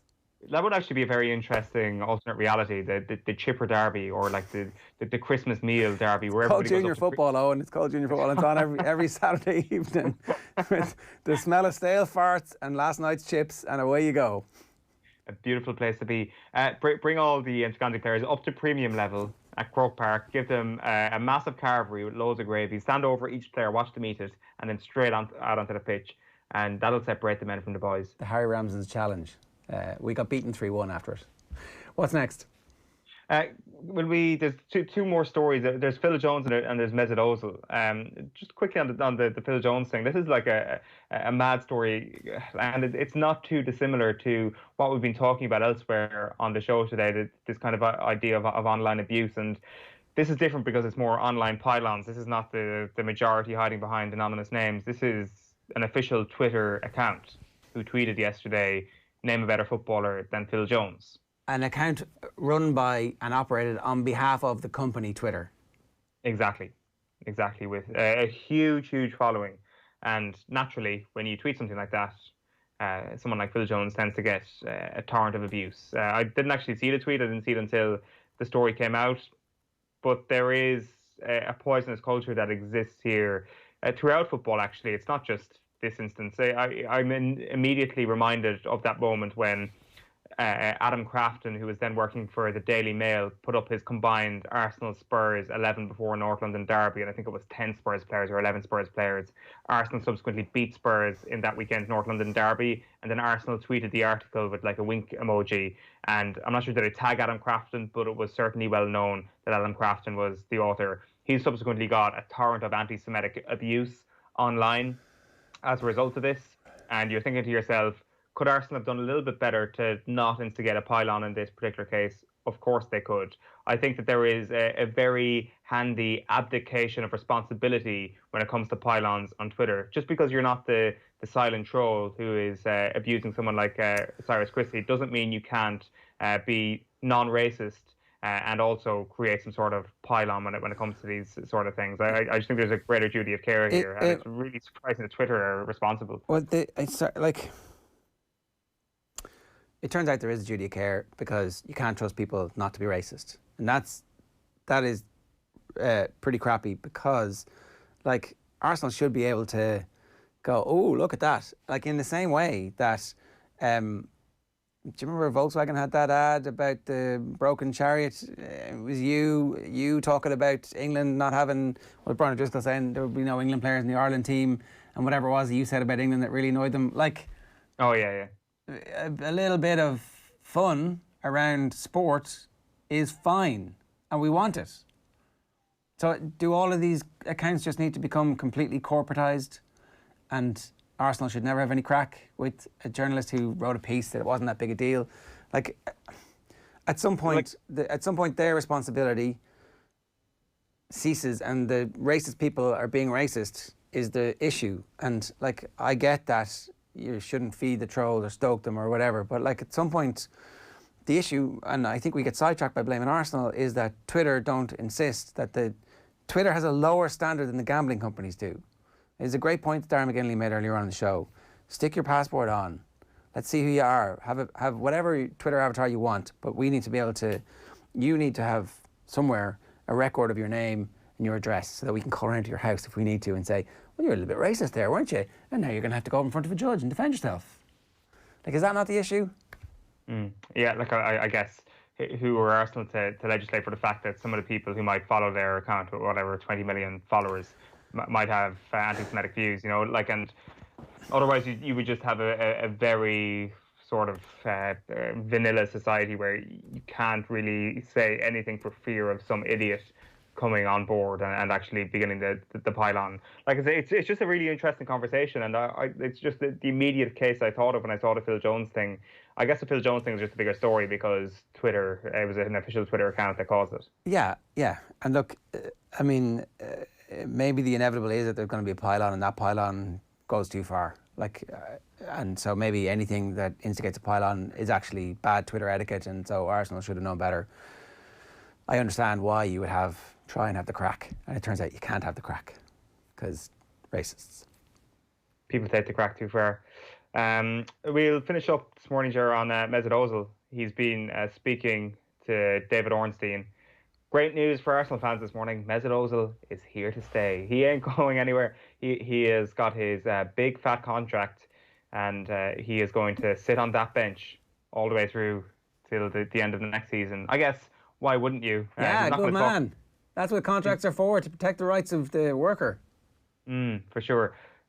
So he's kind of not entirely sure why he's been left out for the end of the season. He says he's been fully fit, which kind of flies in the face of some of the sounds you've been hearing from Arsenal this season.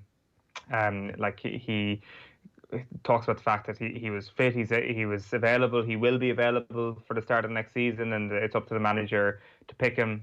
I don't think Mikel Arteta is ever going to pick him, or I don't think he's going to be close to picking him anytime soon. So maybe it's up to him now to try and reconcile the situation and actually have a chat with Mesut Ozil and find out how we can actually get him into the team or get him as a bit part player, treat him as your Carabao Cup starlet or something like that, because he's here to hang around.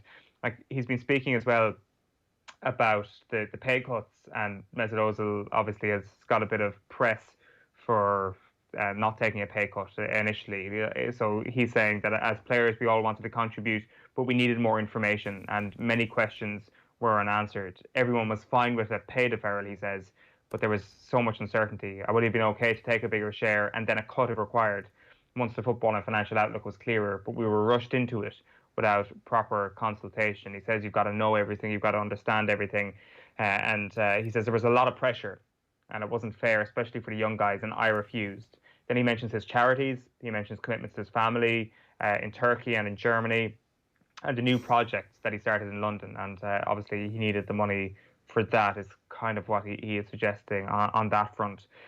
What's also another interesting element of this interview, outside of the football and outside of the pay cuts, is actually Mesut Ozil and how he spoke up for the Uyghur community in China during the season, which I'd completely forgotten about. And Obviously, Ozil is a Muslim himself. That this Muslim community has been persecuted terribly in regions of China. And he says, what I said was not against Chinese people. It was against whoever is doing this to the Uyghur Muslims and to the other people who are not helping them, such as Muslim countries. I've given a lot to Arsenal on and off the pitch, so the reaction was disappointing. They said they don't get involved in politics, but this isn't politics, and they have got involved in other issues. So obviously Arsenal distanced themselves from the comments because it was going to harm them commercially. China obviously pulled Arsenal's game that weekend off TV, which you might recall. And then he makes this comparison with Black Lives Matter. He says, in America, we saw George Floyd killed and the world spoke up, and that is correct. We are all equal, and it is a good thing that people fight against injustice. There are a lot of black players and fans of Arsenal, and it's fantastic the club is backing them. But I wish we could have done the same for the Muslims, because Arsenal have many Muslim players and fans as well, and it is important to say it's important for the world to say that Muslim lives matter. So that is Mesut Ozil in The Athletic. Yeah, worth a read. I think he's got a very good point. I think that it's actually the opportunity to address all of these structural inequalities and racism, and it's not about one. It's not about a hierarchy of it's okay to be a little bit racist over here, but not over here. It's like maybe we could try not to be racist at all. Wouldn't that be the best outcome from all of this? And the same education is going to work to give you a sense of what it's like for people of colour is going to work for, hopefully, the Muslim community and other communities who are out there too. So you'd hope that we're getting to a point where we begin to understand these collectively. It's 10 minutes past 9 this morning here on OTB AM. If you've just joined us, you've missed a really good show, loads of good stuff that you'll be able to get back on the podcast. The best place to get the OTB AM podcast is on the OTB Sports app, and I'll tell you what's in the OTB Sports app right now. If you go to it, you can get the home feed, which has all of the stories that you get to pick yourself, because you can change what sports you like depending on what's in season, or if you've had enough about one thing. I know some of our football fans can only listen to us when we're not talking about their team having been beaten. On video, we've got all of our videos up there. You can watch the long form stuff or some of the short form stuff as well, and then each of our podcasts goes up there, and it's the fastest and quickest place to get it, and it's the best place to subscribe to our podcasts. So you can do that on the OTB Sports app, and it's available free, gratis, and for nothing. We have an absolutely brilliant Chris Sutton interview coming up your way in just a moment. We're going to be back with that after the break, but keep an eye out in the ad break for the very latest episode of Andy Lee Meets, which is released in full today on the OTB Sports app at around about noon. Have a look. OTB AM. This is OTB Sports Radio. The OTB Brief. Everything you need to know about sport every morning. Need to get on top of the day's sports news? Well, the OTB Brief is the only sports update you'll need every morning. With all the breaking stories, post-match reaction. I'm doing my bit to help him, but he's got to do it. And the best bits from off the ball, all in a 10-minute podcast. The bulking up, maybe it makes him a bit more stable, but look, I saw it on the range a year ago. The OTB Brief, online every morning from 7 a.m. on otbsports.com or the OTB Sports app. Being a dad, and I was the same going into it, like boxing is the same as acting. It's such a precarious career. Like, you never know when the next fight is or the next role is, in terms of, like, that's a difficult thing as well, isn't it? That's a difficult, like, and to keep, well, I wouldn't say for you, but like, say, when would I keep pursuing it? You know, when I was married and basically we didn't have no money, nowhere to live, and I'm chasing this dream, which I'd already failed at because I'd fought for a world title. It didn't happen, and I'm still doing it, and it doesn't become like self-serving, or what is the, you know, it's a, do you ever have those feelings, or, you know? No, I know. Just no, I do. I know what you mean. I know what you mean. Well, you're like, I said it to Kim during lockdown. I was like, am I just on a selfish voyage of trying to be great at something that's very difficult to navigate a career at? Is that what you're going to mean? Like, yeah. No. Are you doing it for yourself? Do you mean, or is it? But it is because you never know. Yeah, is it self-serving? You never know. But you never know when the next gig is for yourself. There's a lot of uncertainty. And insecurity in terms of being a provider in a household, you know, that kind of way as well. And do you just go and get a job, like, and you like, you know, because the times when I look and I go around, I go like, you know, the kids will see you not working for 6 months. Yeah. And they must be like, what does he do? You know what I mean? Who is he? He goes off some days with like a bag. I'm sure they'd be glad to start. Yeah, no, completely in time. But, you know, it's funny, like I remember when Beth was younger, she went to her friend's house for the first time on her first play date. And her friend's dad came in and she got real scared. Yeah. But she said to me later, she was like, you know, she was like, he doesn't dress like you because he wears a suit. Yeah. He doesn't wear shorts and flip-flops or whatever, you know. But, and I do, yeah, I think, and you know, not the worst thing, but that idea that, like, is it just a self-serving prophecy? Or are we just trying to, should we just be hard-working builders, or should we just, like, get into the grit and work hard? There's where you're doing something you're passionate about, so it gives you joy, and then you're a happier, better person for it. You are, but then when you're not working, you know, like the last 6 months, for example, there is definitely that thing that creeps into you that goes, what do you have any fears about? Why are you doing this? Yeah, but say like coming out of lockdown or whenever that may be, and there's plays going to be staged again or films going to be shot. And I wasn't worried about it because luckily I was going into something else after this. But from a theatre point of view, which is something that I missed, and I was saying to you earlier on that I've just started now to read plays with friends via Zoom or in person, and last year I came to the idea that, you know, I've got to start picking plays that I want to do and characters I want to play and try and go to producers or directors and try and find if we can put this on ourselves. And now during this I've realised that I have something and actors have something and directors and all theatre makers, we have something that we've never had before, which is time. And it was like, how do you use that to your benefit? You rehearse plays now during lockdown, excuse me, you rehearse plays for the next 6 to 12 months with, say, 3 plays, like a repertory theatre, and you rehearse them with 3 different plays with good actors, good people that you want to work with, and that's the main thing. You get to choose the people you want to work with, so that then you're leaving your house every day, or you're going on Zoom, or you're doing what you can, and you're working with people that you know have the same mindset as you. There's no bullshit, there's no ego, it's just good work and fun, you know, and not taking yourself too seriously, but taking it's taking the work seriously. So that in 6 months' time, after I've rehearsed this through Zoom or in person or whatever, that next year, when everything's lifted, or say even May next year, for example, that's how far you'd be thinking to produce, to put on a play. And at that point then, I've rehearsed this play to its nth degree. So I get to a point where I'm like, they're like, only 4 weeks we can offer you. You're like, boom, take it. And then you're just polishing it.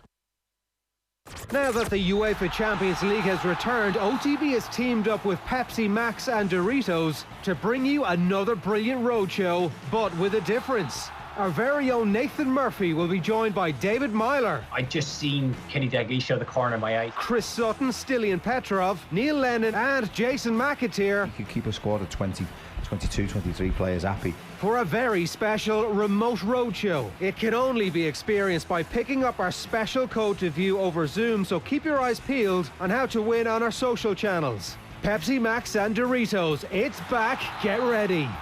See otbsports.com or search OTB Sports in the App Store for more. OTB AM. With Gillette, we don't just play the game, we change it.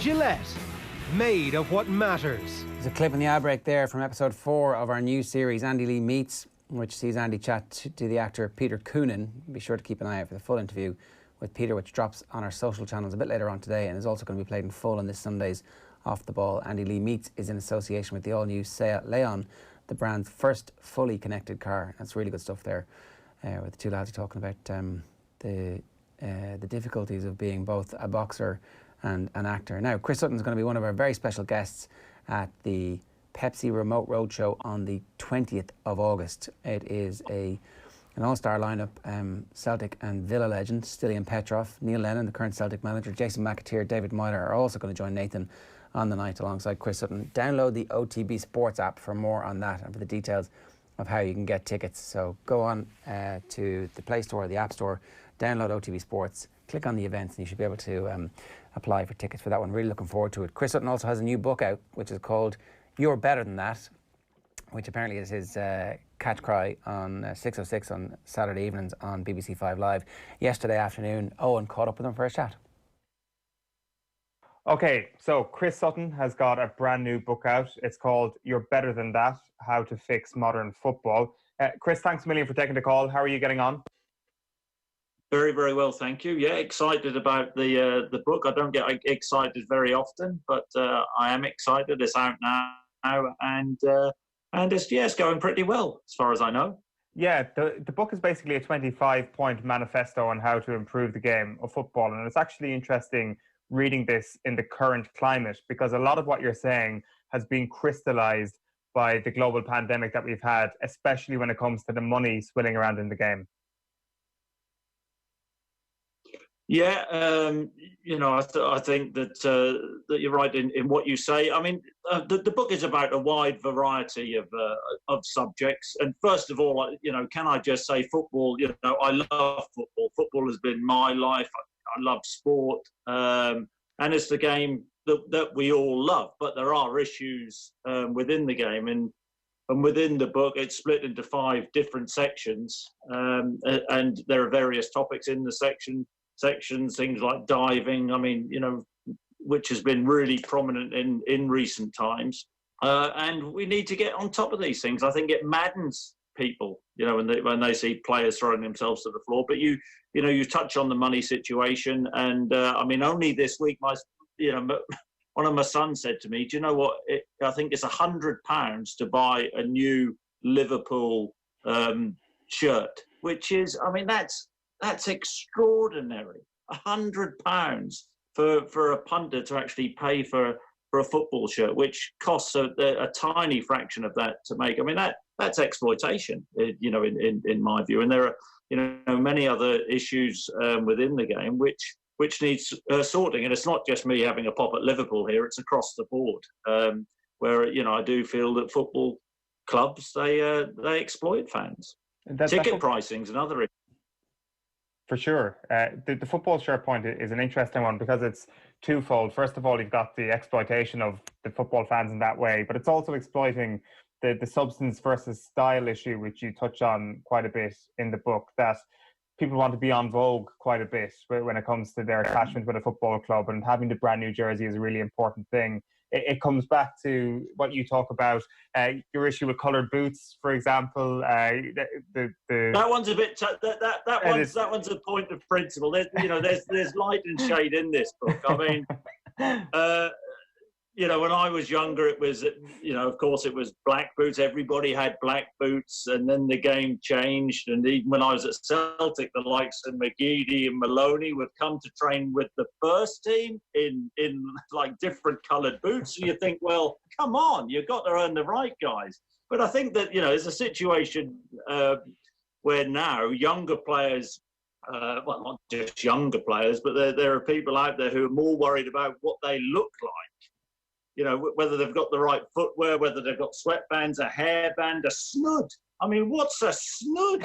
And, they'll switch off from who they're picking up from free kicks and corners because they're worried about, looking good. And that, that can't be right. That was heavily tongue-in-cheek, that chapter. But there was, the point that, come on, it's about what you do and not what you wear. Tiger Woods was wearing a snood last week. So if he can do it, anyone can do it. How hot was it then? I think he's trying to protect his back, basically. He's trying to protect all his body from shutting down in coldness because he's got a bad back at that point. So I don't know. I've not heard that one. Apparently that's one of the reasons for it. Gloves is another thing, isn't it? Some players have the short sleeve shirt and then wear gloves. Doesn't make any sense. Work that one out if you can. I think, I don't want to name names here, but Nicholas Otamendi, I remember him doing that once at a Christmas time fixture, short sleeves and gloves. Like, what are you doing? Yeah. What are you doing? Like, this makes absolutely zero sense whatsoever. I'm interested, like, can you arrive at a point, or did you feel that you ever arrived at a point in your career and you were like, right, I can break out the white boots now. I can break out some colour that's not black and feel comfortable in your own skin that you've arrived at that point in your career? No, Absolutely not. Because I mean, I used to have a step over when I was at the 1920. It used to take me a few seconds to set up, but no. I mean, I always thought that if you're a Messi or you're a Ronaldo, then of course a player I played with at Celtic, Henrik Larsson, or a Moravcik, somebody who's a genius. Then do you know what? International players as well, players at the top of the game, wear what you like. But for the sort of rest of us, I think that we all have to earn the right. And once we are there, once we're at the top, then yeah, have your golden boots, sit on your throne. But until then, work hard, keep striving. Put the hard yards in, and don't worry about what your tattoos look like. But hadn't you heard that white boots make you run faster? No, and do you know what? That may have been my problem. Like, I mean, maybe it's maybe you're putting the cart before the horse here a little bit. Maybe those players are so good because they wear those coloured boots, rather than having the opportunity to wear those coloured boots because they are good. Well, you may well be right, but I very much doubt it. But the point about the players, and I know we laugh and joke about this, that the bigger point about the likes of your Larssons and your Ronaldos and your Messis is that they did put the hard yards in when they were younger. They, it's all they thought about. Read a lot about Ronaldo. He was a real student of the game. Every hour which he had, he practiced. Now he's, leading on Instagram. He's got his brand all over the world. And do you know what? He deserves it. You take your hat off to people like that, because they have put the work in. And that is the point about, that particular chapter. It's about, young people switching on early and rather than worrying about materialistic things, actually going out and training religiously and training hard. And ultimately, my career, I thank my dad for that, because my dad was a former player, a school teacher, and he used to make me run cross country, which I hated. He used to take me in early in the mornings and do circuits at school, and you can imagine a moody teenager said, "I don't want to get out of bed, Dad." This, that, and the other, and he used to make me get up and sort of not force me to train, but really get behind me and talked about the importance of training, the importance of getting a real base fitness, because I was rejected at Norwich City when I was 12 years old. And it was those teenage years where he really, pushed me and educated me on the importance of training, where I actually carved out a career for myself. How important would you say your father was in you becoming a professional footballer and teaching you those values? The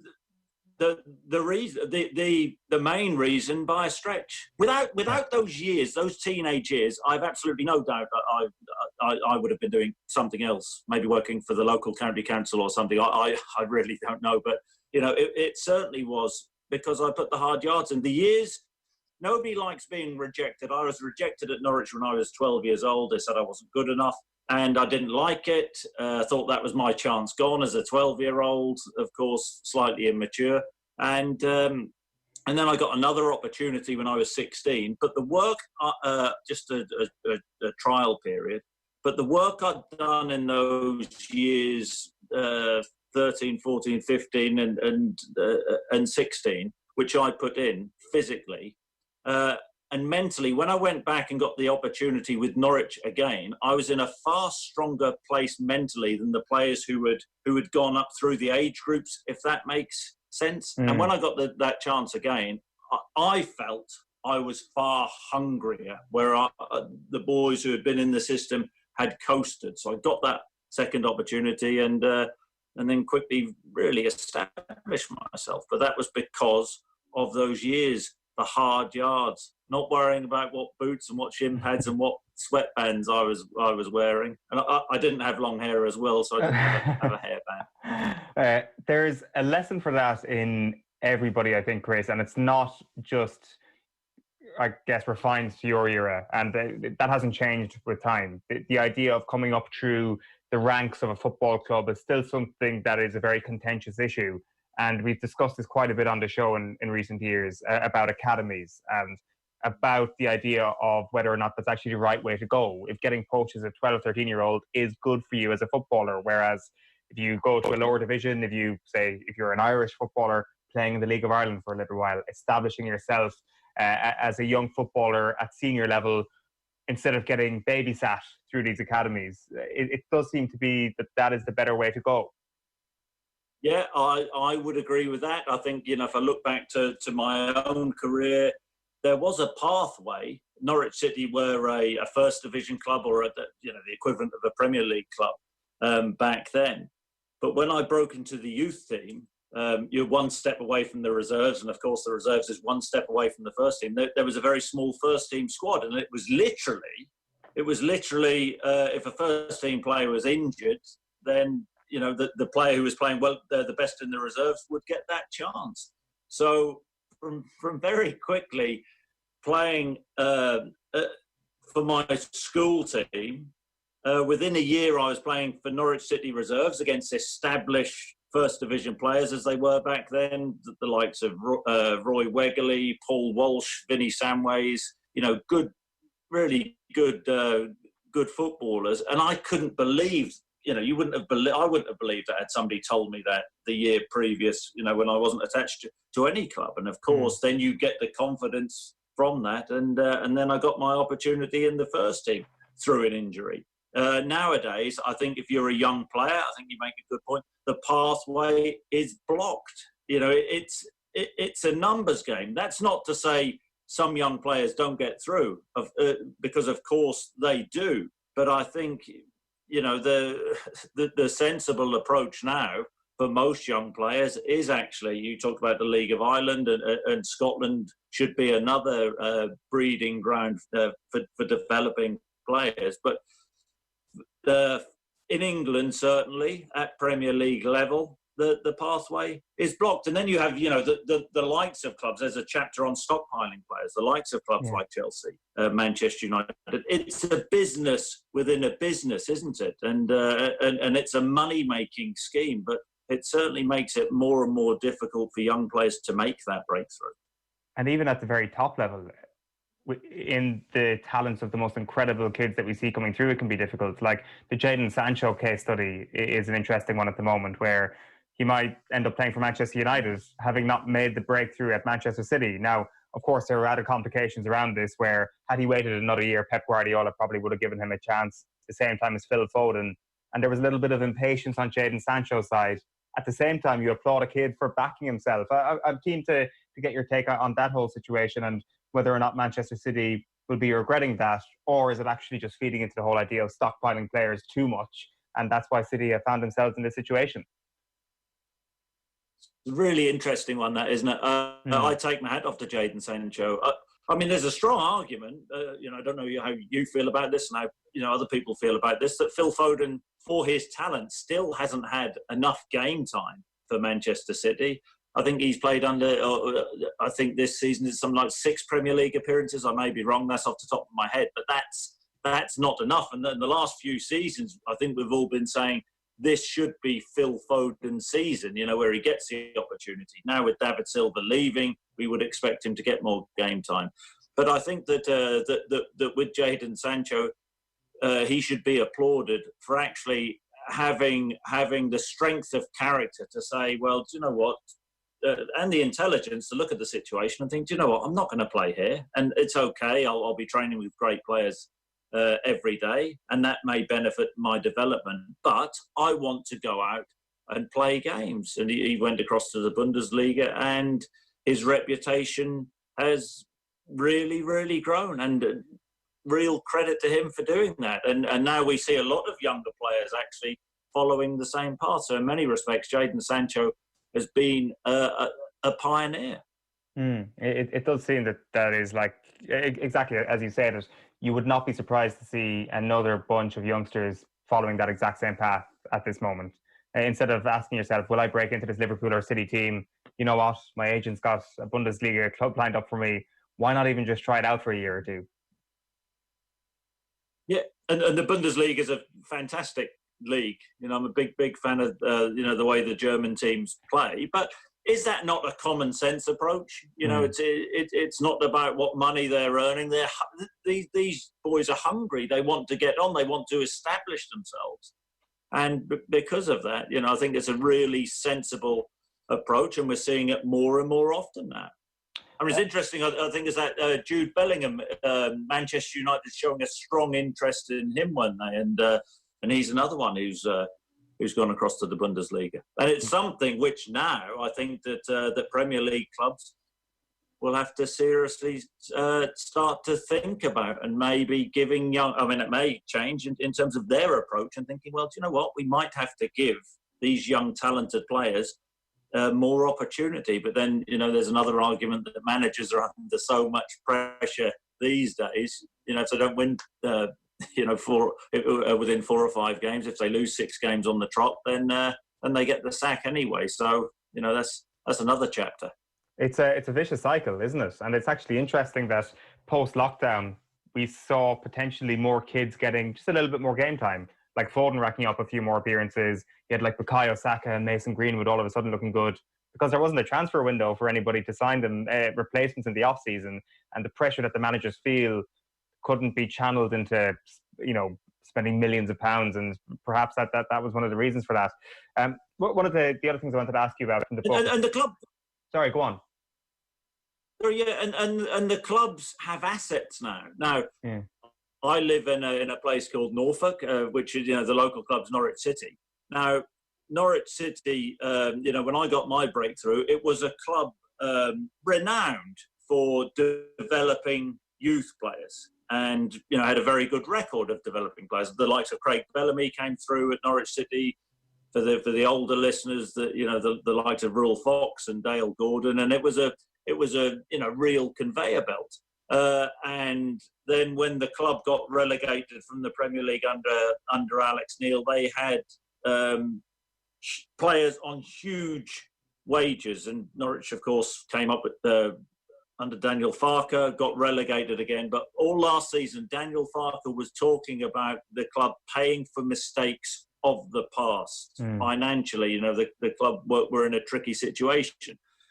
Therefore, they couldn't spend the money in the transfer market. They were looking to reduce the wage bill. What's happened then? The club went and looked, what have we got developing in our own academy? The likes of Max Aarons, Jamal Lewis, who was heavily linked with Liverpool. Todd Cantwell has come through. Ben Godfrey, a player who they brought from York, a young player, who, you know, I see quoted as, you know, a figure sort of 30, 40 million for him, albeit I think he's got development to do. But now Norwich City, in their team, in their first team, they have players who have real value, who they have given the opportunity to. So there's a lesson there for Norwich, for Norwich and a lot of other clubs. And I hope Norwich stick with that model from now on in. Yeah, it's far more sustainable. One of the things I wanted to ask you about from early in the book, it's one of the first chapters, I think, is we need to remind people that football is a contact sport, which is something that perhaps comes up quite a bit at the moment. Talk to us a little bit about this chapter and what your hypothesis is on this one. Well, I don't think the difference with this book to a lot of other books, in my opinion, and it's only my opinion, of course, is that I do have a good sort of moan about various things, and that's the point of the book. But there are cures, and, you know, there are solutions. I don't want to give all the solutions away. Sure. But I would say this, and I don't want to sound like a grumpy old man, but if you went back 20 years to watch a game of football, not just Premier League, any football across the world, any division, that noise when two players are totally committed to a challenge, there is no better noise in the world than that, crunching into each other. There's it's a fantastic sound, isn't it? And I think we miss it. I think we really miss that now, and that's that was the point. There's this law about endangering players now, isn't there? Was he endangering an opponent? But I mean, it's getting ridiculous. You know, the word. players aren't going to allow. I mean, it'll be a non-contact sport eventually, the way things are going. I mean, what is endangering? I mean, every time you go in for a challenge, there's some sort of danger there, isn't there? When you get out of bed in the morning, there's danger there. But it's I think things do need to change. And my view on that is if somebody comes off their feet now, and I commentate on games, and they win the ball cleanly, what's the problem? What's the problem? I think most people feel that way, don't they? Yeah, especially in a stadium.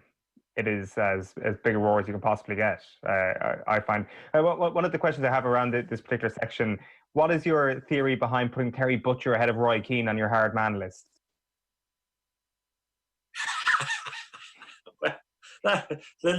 Yeah, I mean, the lists are sort of have been pretty controversial. They aren't the main part of the book. They're sort of little side plates, if you like. Do you know what? If I could change, I'd probably change that. No, I don't know. I don't know. I'm a big fan of both players. Terry Butcher frightens me to death, and I have to say, so does Roy Keane. So no, there was a nice variety. I wouldn't want to fall out with either, I can tell you. But football, just on that issue, the sort of the football and the contact. I think we have to ask ourselves this question: is football worse off with the fact that we don't see the ferocious challenges anymore, that physicality? And I think the answer to that is absolutely it's worse off, which is why we've gone so far the other way now.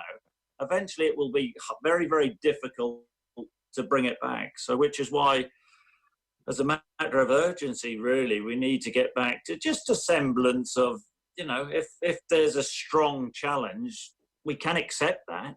I mean, even with the chapter on law changes. I mean, now I don't know how you feel about watching a drop ball. I used to love watching a drop ball. You talk about Terry Butcher and Roy Keane. Imagine a drop ball. You're sitting in the stand, and Terry Butcher and Roy Keane are squaring up to each other just for something as simple as that. And we're all thinking, who's going to annihilate the other person, aren't we? Who's going to wipe out? That's what we're all thinking. Is that not excitement? Is that not part of the game and being a spectator? I think it is. It's great. That's what you talk to your family about. Wow, watch this. He's a nutcase, he is. Watch this. I mean, it's great, isn't it? It's just detracting from the game, this sort of, we'll give a free kick for that, a yellow card for that. Always endangering him. Dear me. I think you make a comparison with David Attenborough in the book, the idea of endangering something. Everybody's endangered at the moment on the football pitch, it seems. One quick one on Roy Keane, actually, now that he's come up. I'd like to hear your take on Roy Keane as a pundit. Like, are you, the character that he has in studio, like, he comes across as ferocious quite often. At the same time, there's a cheeky smile there at the end of pretty much everything that he says. What's your view on Roy Keane, the pundit, when you're watching him? Honestly, I think he is a superb watch. I think he's box office. I like him because he says what he thinks. He says what a lot of people think, and if they don't like it, lump it. That's his opinion. And most of the things he says makes perfect sense to most people. But he says it.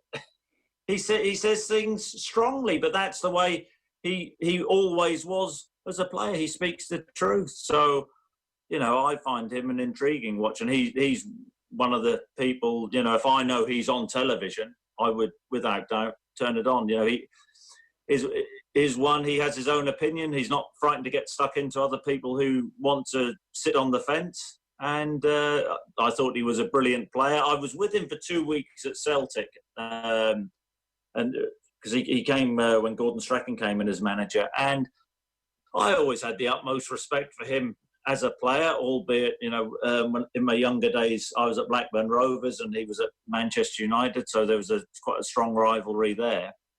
But he was an outstanding player, and he's taken punditry by storm as well. Is that something that you're conscious of as a pundit sometimes, that you don't want to upset the wrong people? Is that something that you've ever encountered? No, I think the point about that is just being authentic, isn't it? Yeah. Just saying what you feel. If people don't like it, then you form an argument. I mean, it's another chapter in the book is about interviews, post-match interviews, and I think we're all sick and tired. And you mentioned Roy Keane, and why I like listening to him, because he tells the truth. I'm sick of listening to managers after games. Arsene Wenger didn't see this, didn't see that. Just run of the mill interviews, and where it's just football spiel, isn't it? At the end of the day, we're over the moon with the win, and we're all going to get on the coach, and we're happy with that. We want to hear managers come out and say what they actually feel about incidents, and be strong, because it's an entertainment industry, isn't it? But I mean, most and players as well. And I understand it as a player myself, where you have to come out after games and toe the party line, and it was a good point. But people don't want to hear that, do they? They want to hear about the big incidents in the game, and people calling it as most fans would call it. There's a heap of other stuff that I wanted to get into, Chris, like about the match day experience in particular, the verbal abuse is covered in the book. You ask people to put away smartphones, which I wholeheartedly endorse, and that should be number one thing on the manifesto once football returns and people are back in stadiums. One last thing I did want to ask you about, though, because it's a really important issue, is about how football needs to properly tackle the dementia issue. Just for explain to people who haven't read the book yet why this is a personal thing for you. Yeah, well, my dad was a former player, and he's now in a care home not far from where I live. He suffers from dementia. He's probably had it for now. I was discussing this with my mum just a couple of weeks ago, I think for the best part of a decade, and he's in a really bad way now, where he doesn't know how to eat. He can't toilet properly. I'll go and see him. He doesn't know who I am. He doesn't know who my mum is, and it's been a gradual decline from being forgetful initially, where his car keys were, and he's a local Norwich man, and the first real sign of concern from our point of view was when he went to watch my son play football locally, and he took his car and he couldn't find his way home, and from then on, I mean, you can imagine. I mean, he knows the county, he knew every road in the county. But we started to get quite scared and fearful of what was actually going on, and he's just been in a gradual decline, and he's given medication, and there's all sorts of balances which the doctors have to figure out. And now he's a shadow of what he once was. He's not there anymore. I'll go and sit with him. I'll hold his hand. I'll talk to him, and I just hope that in the hope that something is getting through. And there's a lot of other people who suffer as well. My mum, has been with my dad for 56 years, and it's heartbreaking for her. In the early days and for years, she looked after him, but he would go, he would go missing, and we'd get calls from people saying where he was, and it was such a worry. But it just became impossible for my mum to look after my dad. It was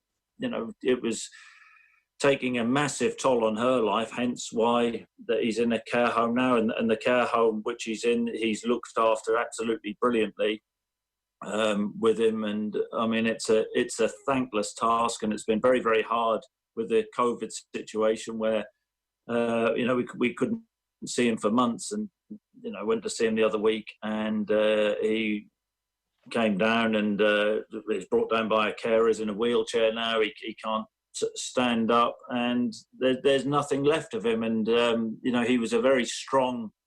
He was a strong man, a strong character, an intelligent man. And I know this. This isn't an isolated incident in terms of former players. It's been a problem for so many years, and it hasn't been tackled with properly. The likes of Dawn Astle, whose father Jeff Astle died from dementia. It was called boxer's brain at the inquiry, at the public inquiry, I think it was.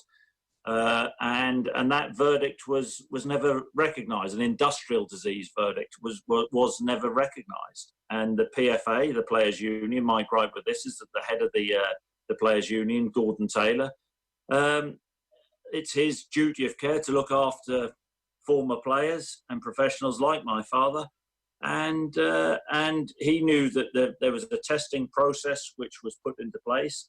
This testing process stopped. Gordon Taylor, the head of the Players' Union, knew that the testing had stopped and never flagged it up for over a decade.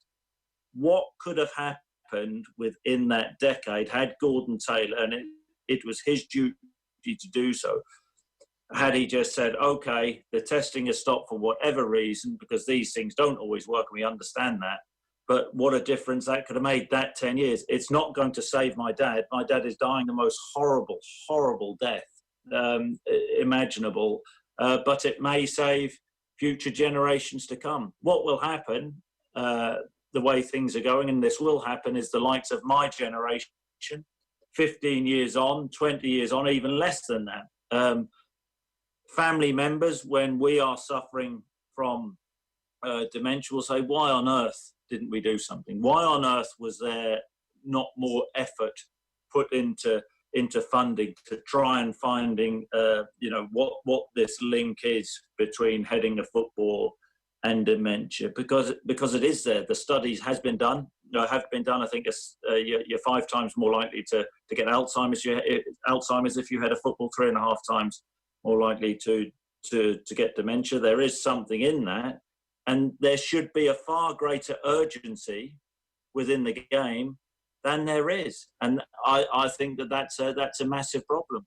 We see a lot of high-profile footballers who like to talk about politics and get involved and have their opinions. Why aren't we talking about dementia? And for the life of me, I do not understand that. But what chance do we have when you have the head of the PFA, an organisation which was set up to look after its members, when the duty of care just wasn't there for the likes of my dad and thousands of other footballers and their families. But these ex-players are rotting away. They are rotting away in care homes, and they aren't getting the support which they should have. The story you tell there obviously crystallises it perfectly for you. Obviously, we've seen Alan Shearer. He did a documentary on it obviously a couple of years ago. He's been one of the voices to the forefront of this. It does seem, as you point out, that this conversation kind of comes and goes. We have a documentary like Alan's one, and then the conversation disappears for a while. We have Dawn Astle and the great work that she's done, and then it kind of disappears for a while. It doesn't necessarily seem that there is wheels in motion to actually affect change on this. We have, however, seen things come in about heading being banned for underage football, and I know it's been banned in the United States. There's wheels in motion on that front in the UK as well. Is this something that you talk a lot about with your peers, and is it something that you're conscious of and worried about for yourself? Because I know you would have headed the ball quite a bit during your playing days. Yeah, I don't think that... I don't think about myself, because I've had my career. What happened, and I'm actually of the view there's little point in worrying for worrying's sake about that. I think my wife's worried, my children are slightly worried naturally. No, I think that the steps for banning heading in the younger age groups is certainly a very, very sensible step. I used to go and head balls on afternoons because that's a good way of practicing a fundamental in football. But I used to head balls, and the balls weren't great back then. And I'm not saying a lot of people talk about there being a better quality ball now. Well, it doesn't really matter. It's the force, isn't it, which you're heading a ball, which is the issue. But, I'd go out Tuesday, Wednesday, Thursday afternoons and maybe had 100 balls, maybe more than that, when I was a youth team player at Norwich. Had I known back then what I know now, and a coach would have asked me to go out and head footballs, or that number of footballs, I would have absolutely not done that. Absolutely not. And it's about education. It's about choice. What is the upside of children under 11 heading a football anyway? There is no upside. Your brain isn't properly formed. Then the studies have been done about, I think if you head more than, I think there was a stat that if you head more than 20 balls in a day or 20 balls every day, then your memory will be impaired for the next 24 hours. You'll have memory loss for the next 24 hours. These are facts. In short-term memory moments like that, or anything? I'm not sure, really. Right. I forget a lot of things, but I suppose most people do as well. So I'm not sure. I'm just conscious. I have children, and I want what's best for them. And I mentioned this situation about when in another 15 years, our generation, this will absolutely happen. We will still be in the same situation in 15, 20 years if we don't actually all pull a finger out and get on with the task. And that means increase funding into trying to really find out what on earth is going on. And families, there will be such a frustration, because you mentioned Dawn Astle. She's campaigned for years about this. I've spoken to Dawn on many, many occasions. The likes of John Stiles, his dad, Nobby Stiles, you remember, a World Cup winner. Another man is rotting away in a care home. And there are hundreds and hundreds of cases like that. And what happens is every so often there's a little bit of momentum there. And I've been there myself probably 3 or 4 times now over the years. And you think, that's good. After the Alan Shearer documentary, we are getting somewhere with this. We are making progress. And then what happens is it just grinds to a halt.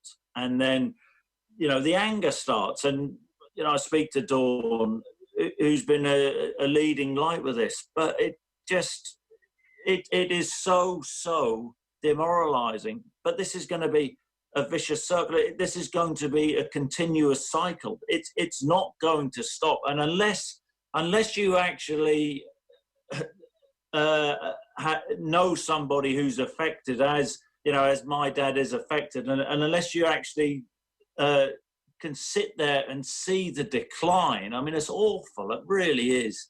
It's heartbreaking. It is.